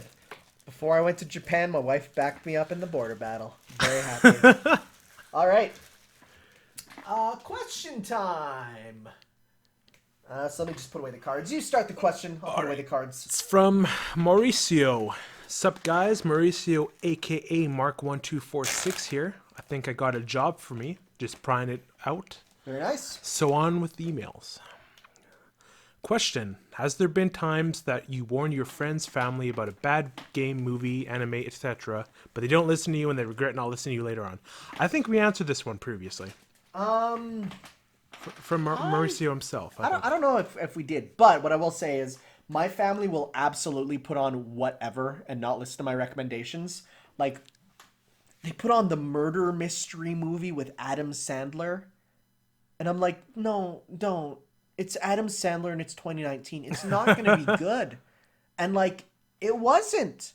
But, of course, it's because I think my family, they look at me and they're like, well, you like deeper, auteur stuff, right? I'm like, yeah, I like my stuff to be good, right? Yeah. And so, but then that my family takes that as, well, you only like the really good stuff. So, you know, they don't listen to me. So, yeah, all the time. They think my standards are too high. That one thing happened to me too, where I was hanging out with friends and we were watching a movie, or we were trying to find a movie to watch on Netflix, and they moused over the Happy Time Murders. You know, yeah. And one of them was like, yeah, I heard this was pretty funny. And I'm like, no, please God, no. And we ended up watching Kong. So that was a better choice. Good dodge. Yeah, for sure. I was just thinking of another, and then my mom went to go see the Sherlock Holmes movie, but not the Robert Downey Jr. one. The Watson and Holmes? Yeah. I heard that's like one of the worst movies like, ever. And it was and I said, don't do it. It's not worth it. And that was one where at the end, she's like, I should have listened to you. That one was awful. And I'm like, yeah, that's like a 1% on Rotten Tomatoes. Like, it's bad. So that was one where she was actually sad she didn't listen to me. But in general, she doesn't usually. Okay. Yeah. So Tanner, I know you listened to the SBC, that should be Castle Super Beast. Castle Super Beast podcast with William Pat. I don't remember if you ever told Adrian about JoJo author Hirohiko Araki's insane memory problem that he forgets a lot of things. Did I tell you about that? How he just forgets stuff? I knew about that, yeah. How he just reused the stand name. Araki forgot. He forgets all the stuff. Like, hey, remember when in a recent episode, someone punches a thing that Giorno made out of life energy, and he didn't get it reflected back on him like in the first episode. Oh yeah. Remember how every single time after the first episode it never does that again? Remember Kakyoin's painting ability? From the first time you meet him? His ability to paint stuff, and he never does anything with that again? Yeah. Remember when we needed to find out who the villain of part 4 is, and there's a character whose power literally lets them smash cameras to find out who people are, and he doesn't do that? What? I'm just like realizing all this right now. Oh, Rocky forgot. He literally says all the time, I forget about stuff all the time. Something to relate to that for Walking Dead. One of the issues is called Opportunity. Yep. And then maybe like 20 issues later, it's called the same thing. Opportunity? Opportunity. Yeah, that happens. A little forgetful. It happens. That's why you... But as a creator, you probably like have a billion thoughts in your head. Yeah, at once, absolutely. right? Absolutely, yeah. Well, I think Araki also said, like, whenever he's making a part, he never thinks about the previous stuff. He always thinks of what about the now. So, like, he doesn't think about the callbacks. He thinks about just the now, right? So it's like, you get them occasionally, but it's like, for the most part, it's just like, what do you need at this moment? So even the thing like, Diavolo and Polnareff with the stairs, that could be entirely coincidental of him just being like, yo, stairs are cool. Yeah. Cool.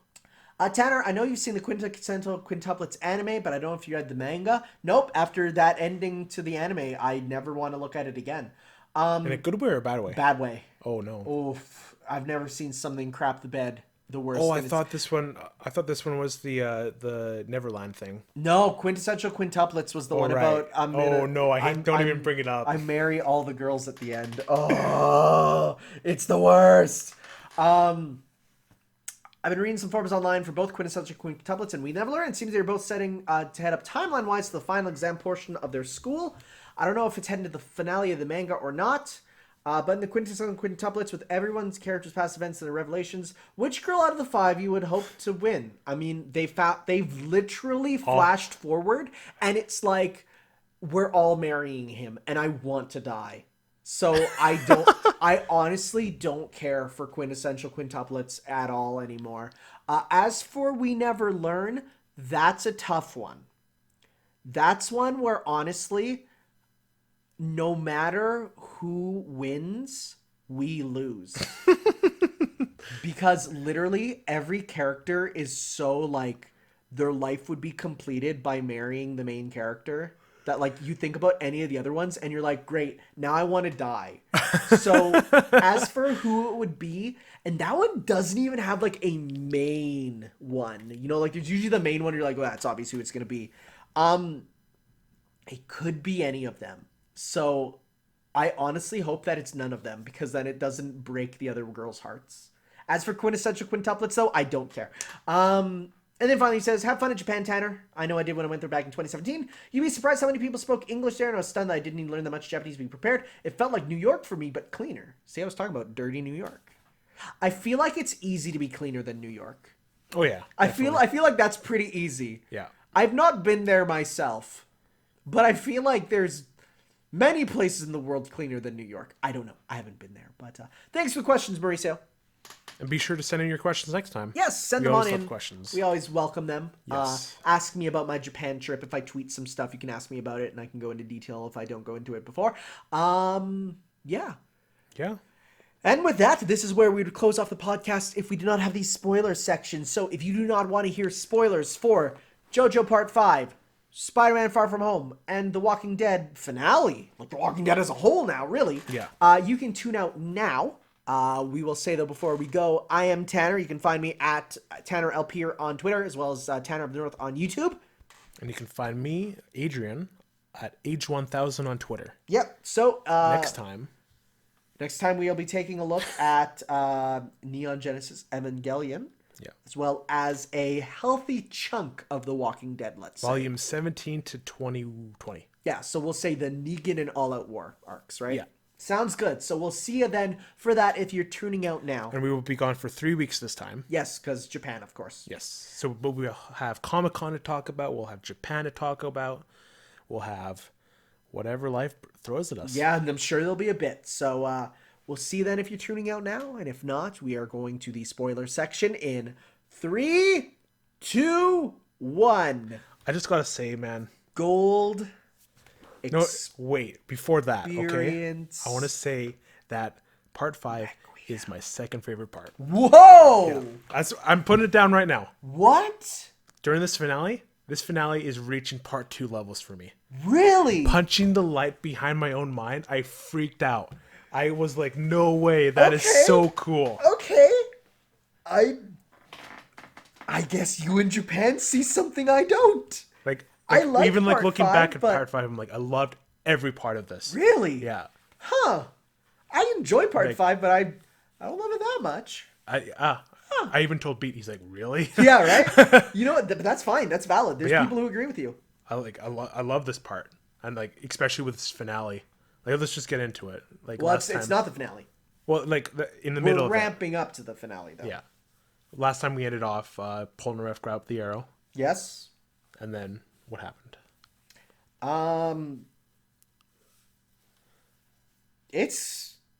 There's a lot of stuff and it goes back and forth a lot, so I'm trying to think.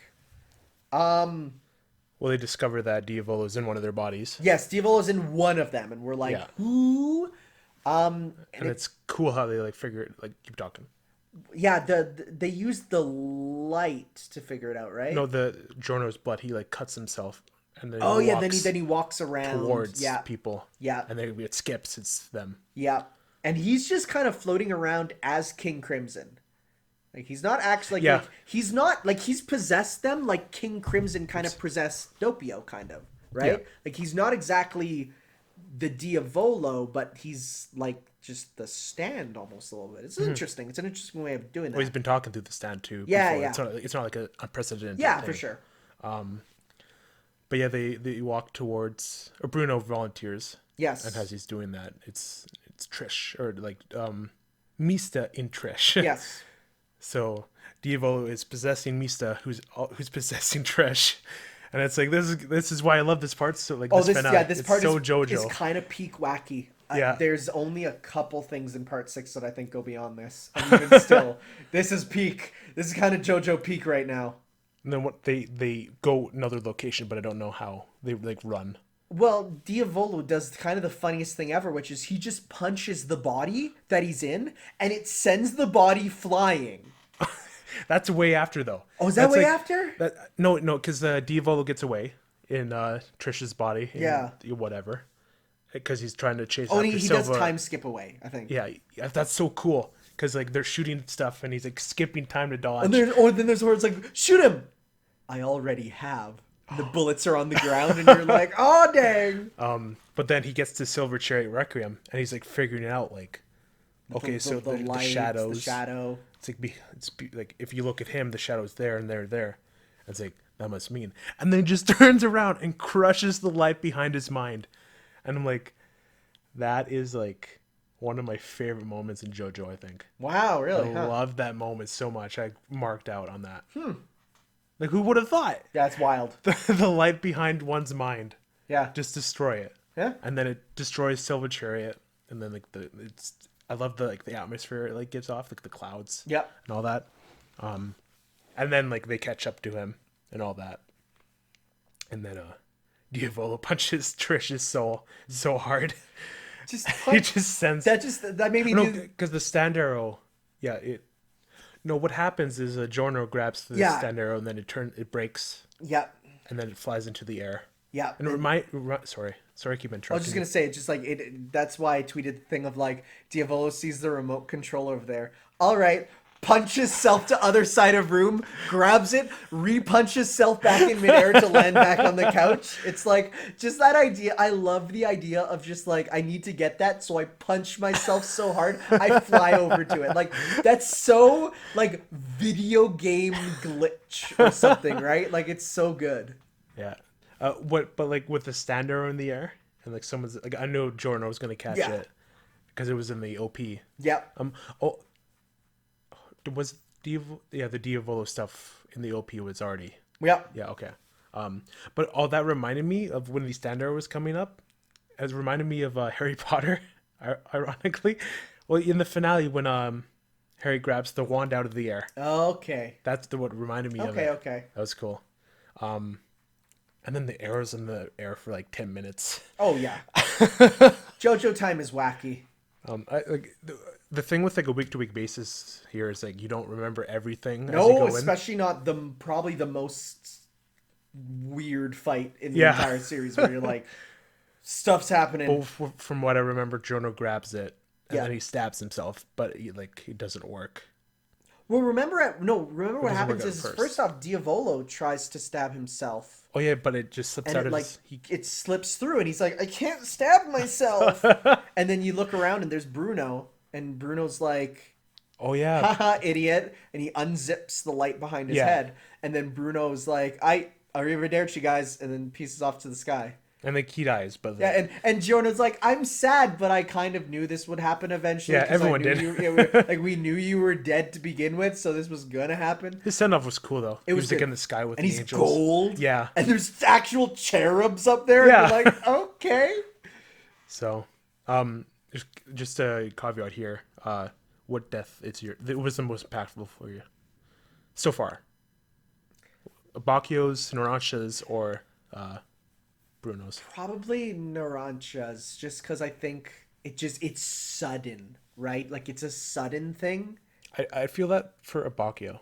I don't feel bad for Abakio as himself because he was kind of a shitty person. Oh, he's a jerk. But for like Narancha, who was like pleading and begging, and like the guy who he got killed, and like all that kind of stuff, that hit me emotionally more because Narancha's death, it felt like it was coming from a mile away. He was like looking in the thing. A little bit. Can't wait to do this, and this, and then I think it's because he's just so innocent. You know, I mean, he is in a mafia gang, but comparatively, he's pretty innocent, right? Well, and his death was pretty brutal too. Oh yeah, it was rough. And like Giorno doing it was impactful, but I think Abakio's was more fair enough. Yeah, but after that, Giorno grabs the arrow, stabs himself, doesn't work. Diavolo's like, wait. Yeah, he's like, haha, idiot. Yeah. And then Diavolo's like, well, I'm going to use epitaph or what's the other name of it? Eulogy. They call it eulogy, but it's actually called epitaph. Okay. So like, I'm going to use epitaph to see into the future and then Tristan's like, no, don't run away. And then he's like, ha, idiot. I know you're going to say you're going to run away. And so I'm going to run at you. And they're like, no, he's not running. So yeah, there's a lot of stuff with like seeing into the future. But not even epitaph can see why kids love Cinnamon Toast Crunch. Cinnamon? Cinnamon. That's what I said. But then it's like, oh yeah, Jorno's freaking bleeding and stuff. What an idiot. He stabbed himself with the arrow. He's not worthy. And then you see the eye. See the eye in there. And you're like, oh, God. Devo was like, oh, shit. Yeah, he's like, oh, no. I done goofed. He's like, and I never picked this up when reading the manga. He's like freaking out during all this. Yeah. Like he's like, I'm so good. Oh no, I'm not. You know, and he's trying and he's like failing and he's like, damn it. And he's legitimately freaking out a bit. But then Golden Experience Requiem is born. Yes. And like he's just in the air and and Giorno has control over him. And Giorno can just fly. Yeah. And also his braid is undone, so he's like long hair now. Yeah, that's cool. That shot with like the two of them. Right, it's iconic. It's the most iconic shot with him. Like that's the spaghetti punch for Giorno. Oh, okay. Yeah, that was Golden Experience Requiem looks cool. He has like a stand arrow. He has a stand arrow, and he looks more human again. Because then we're going into like the idea of the stand arrow makes him more human-like. I saw somewhere that like King Crimson and Golden Experience Requiem kind of look similar. A little bit. Because they have the headpiece and like their big eyes, bulgy eyes, and all that kind of thing. And then Devo's like, ha, I'll just do what I always do. Yeah. Right? And then skip time. And he's doing it. And he's like, wait, it's not working anymore. And then time starts to reverse, and he's like, what? Duplicate stuff. And he's looking backwards, and there's himself, and he's like, what? So what exactly happens? Is it basically an undo button? Is that what it comes down to? Can I give you a minor spoiler? No. There's literally one episode. I two episodes know, left. but it's an anti-spoiler almost. Okay, fine. Gold Experience Requiem just does whatever it needs to win. There's no set rules. It's just whatever. Okay. People to this day are like, what does it mean? And people are like, I think... Because it even just like shoots a beam from its finger. Yeah, and yeah, it like... there's no rules. It's just, it wins. I thought that's what it was. It was like shoots beams. No, Knife beams. Nope, it just wins. Does whatever it does. Just wins. It just wins. So it's basically Saber's fate thing. Yeah, it's just like, it is...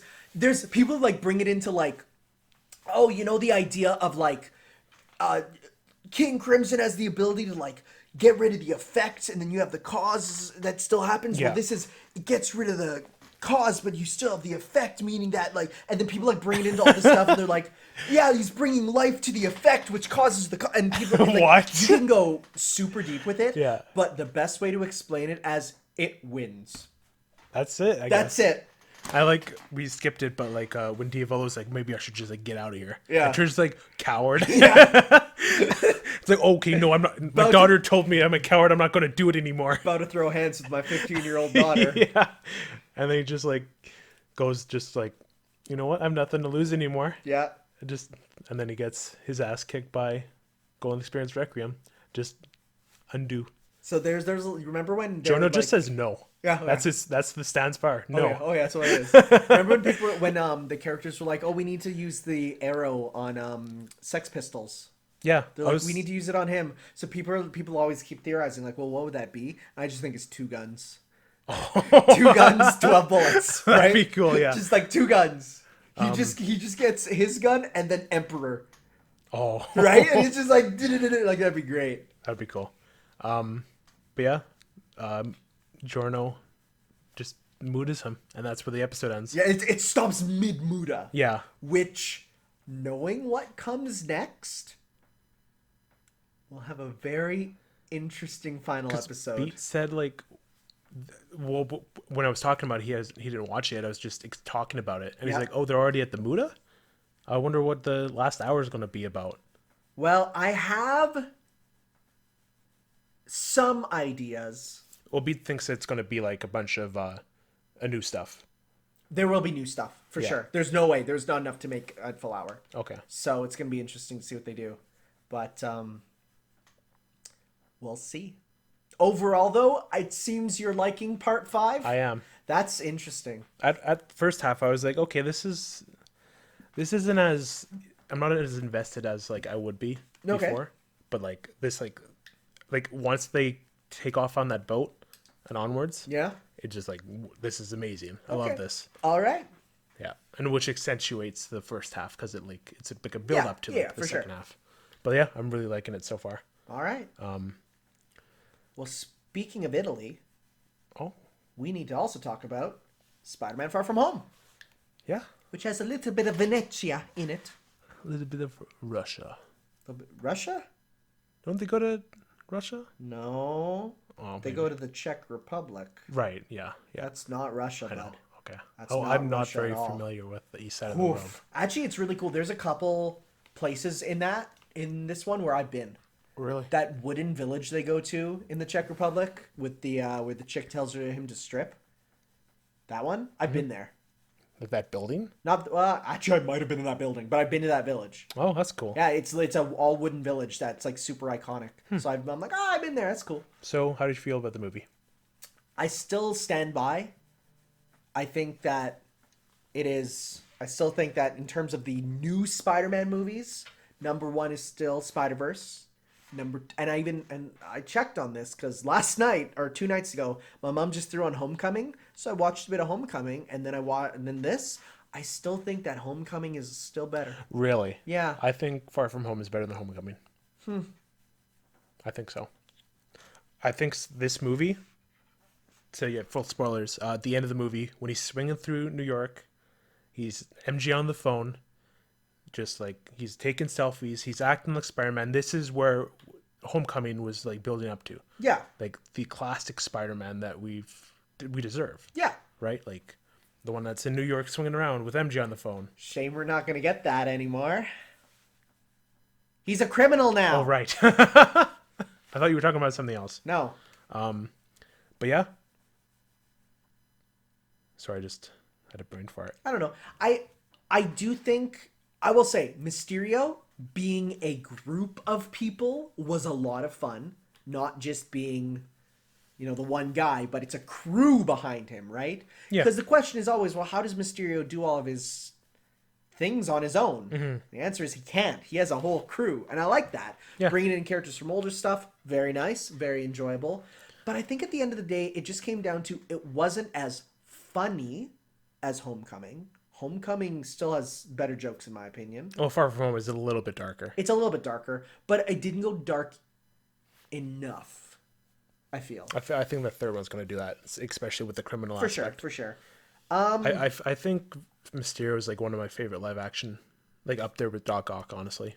Oh, he was done very well. Yeah, for sure. Like the sequence when, like the battle with all the illusions. Yeah.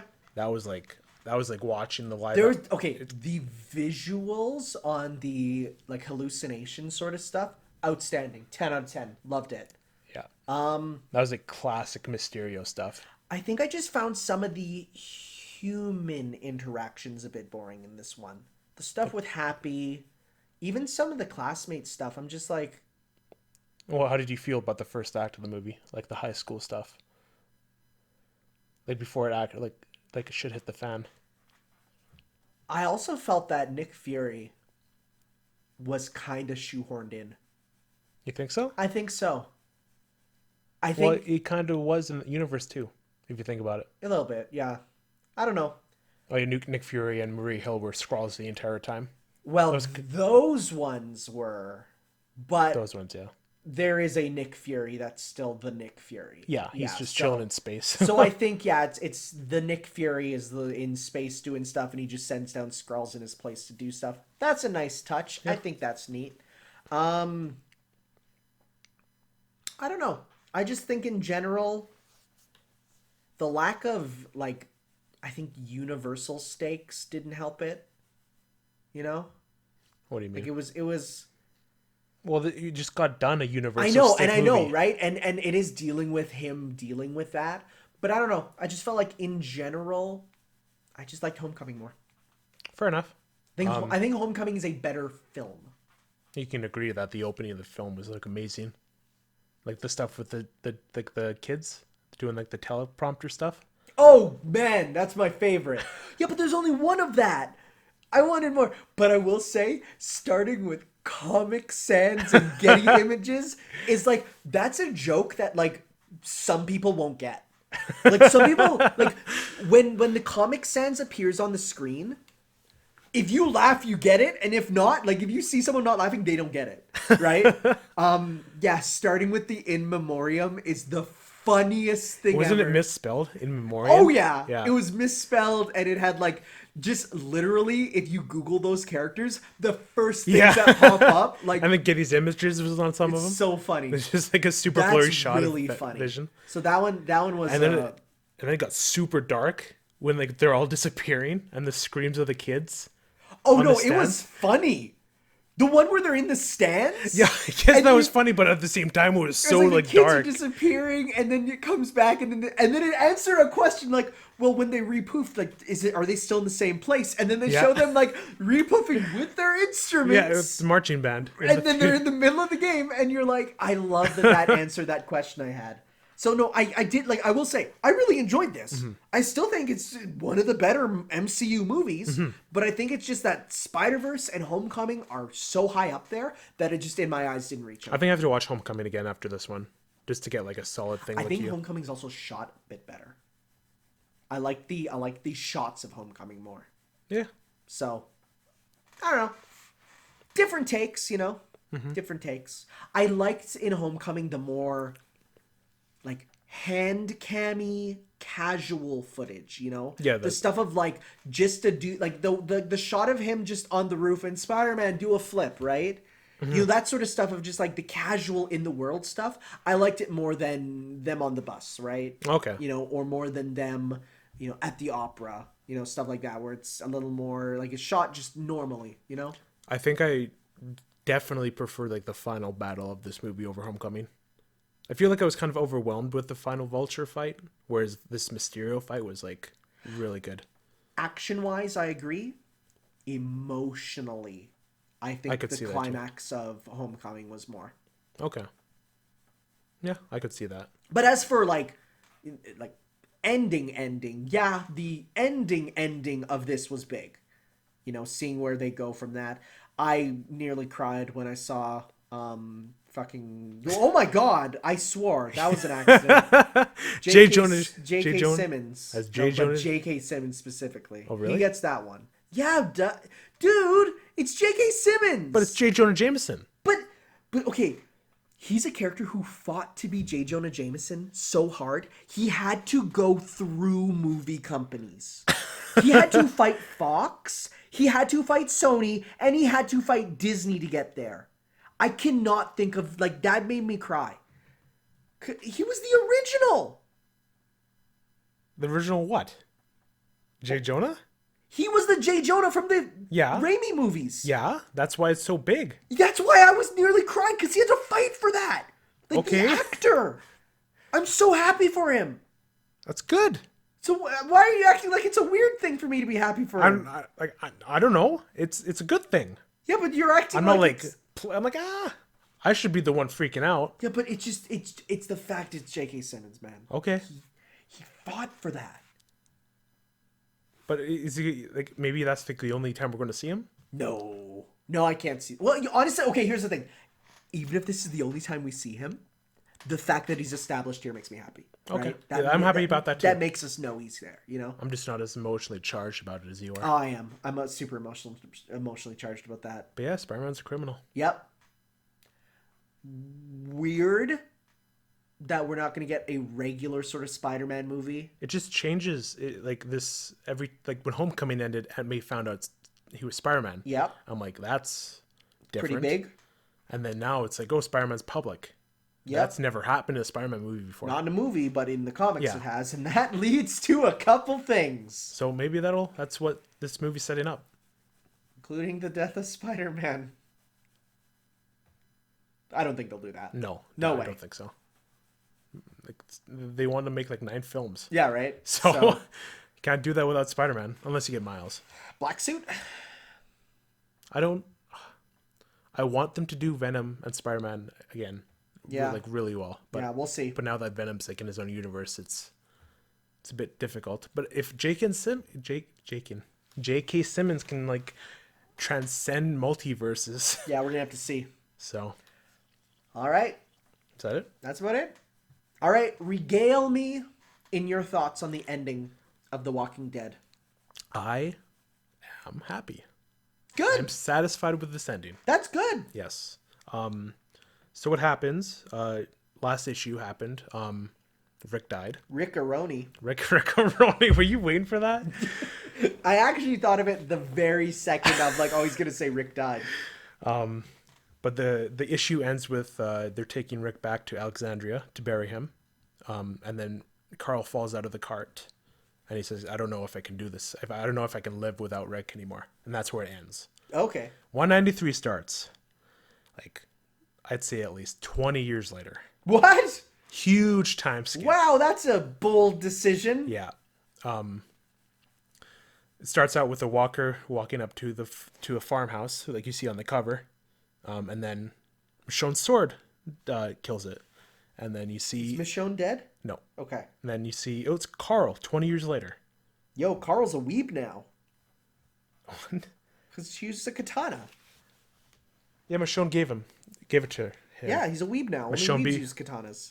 Okay. But, like, swords are also useful. It's a katana! It's the weeb weapon.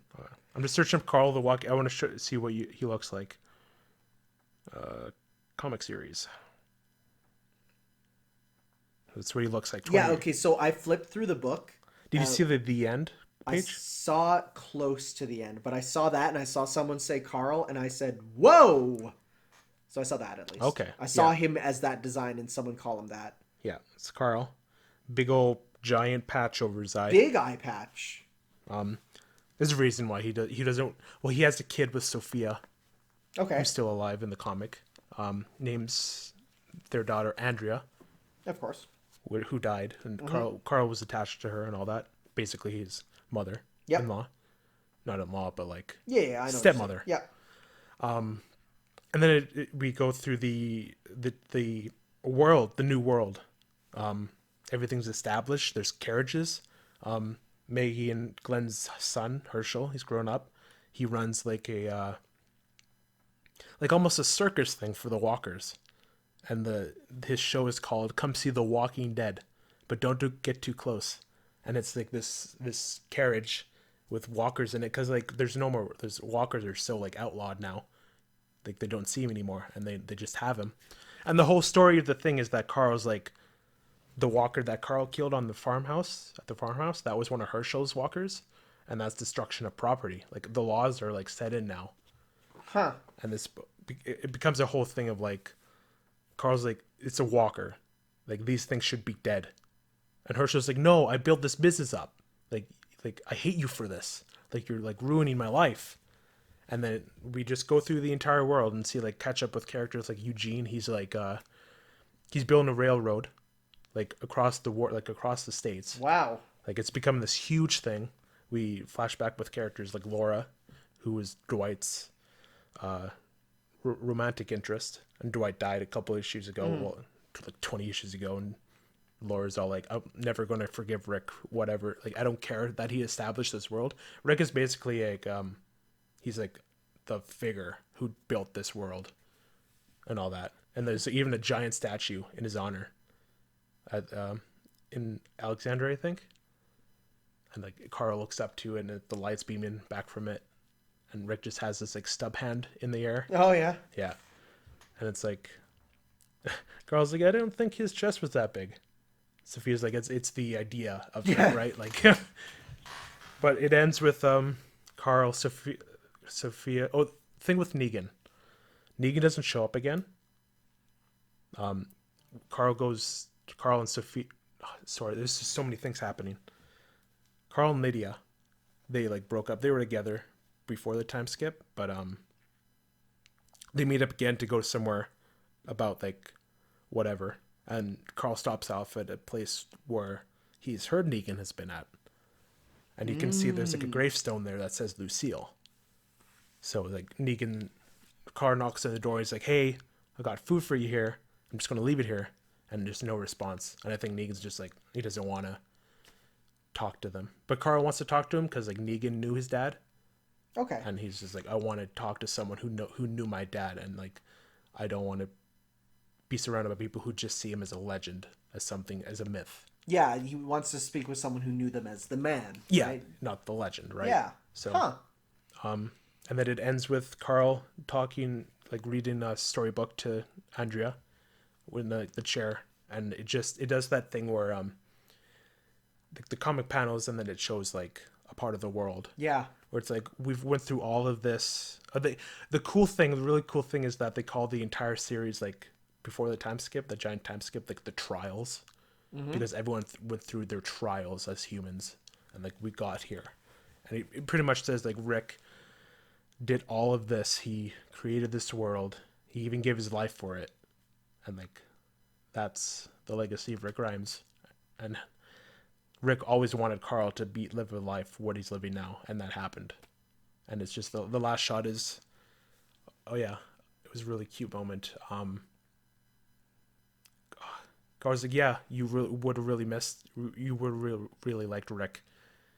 And Andrew's like, who? I was like, the guy I was just talking about in the book.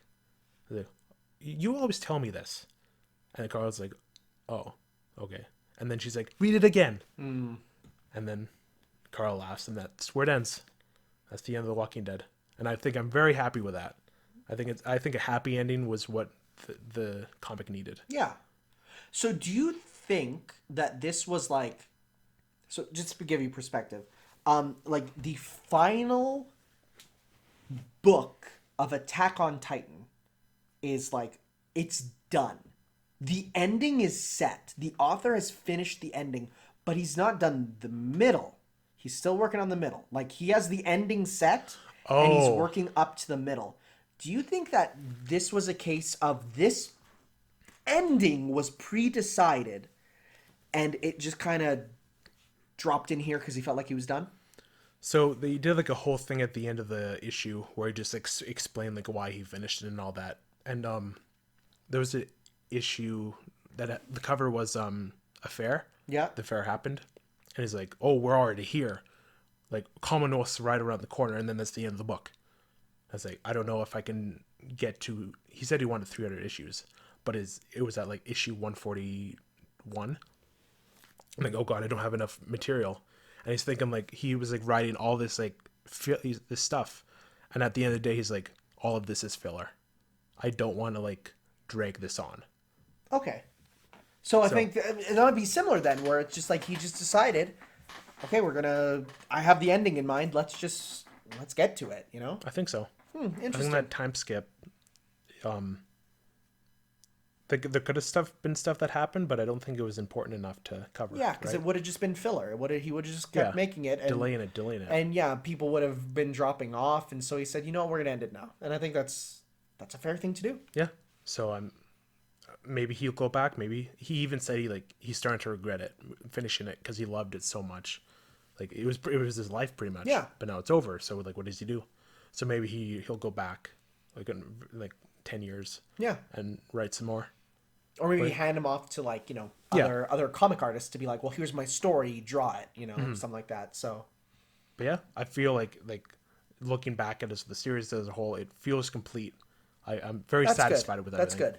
Yeah. Because it started out with like the really downtrodden, like the worst humanity can get, like the governor, the hunters, that kind of stuff. And then the middle part is Alexandria and Negan and all that. And then the last half is like starting to build the community up with the Whisperers attacking. Like the Whisperers are like the final enemy of the comic, which I feel is like a fitting thing. I think so too. Yeah. Because they're a mix of humans and walkers, right? They feel like a perfect end. You know? Yeah.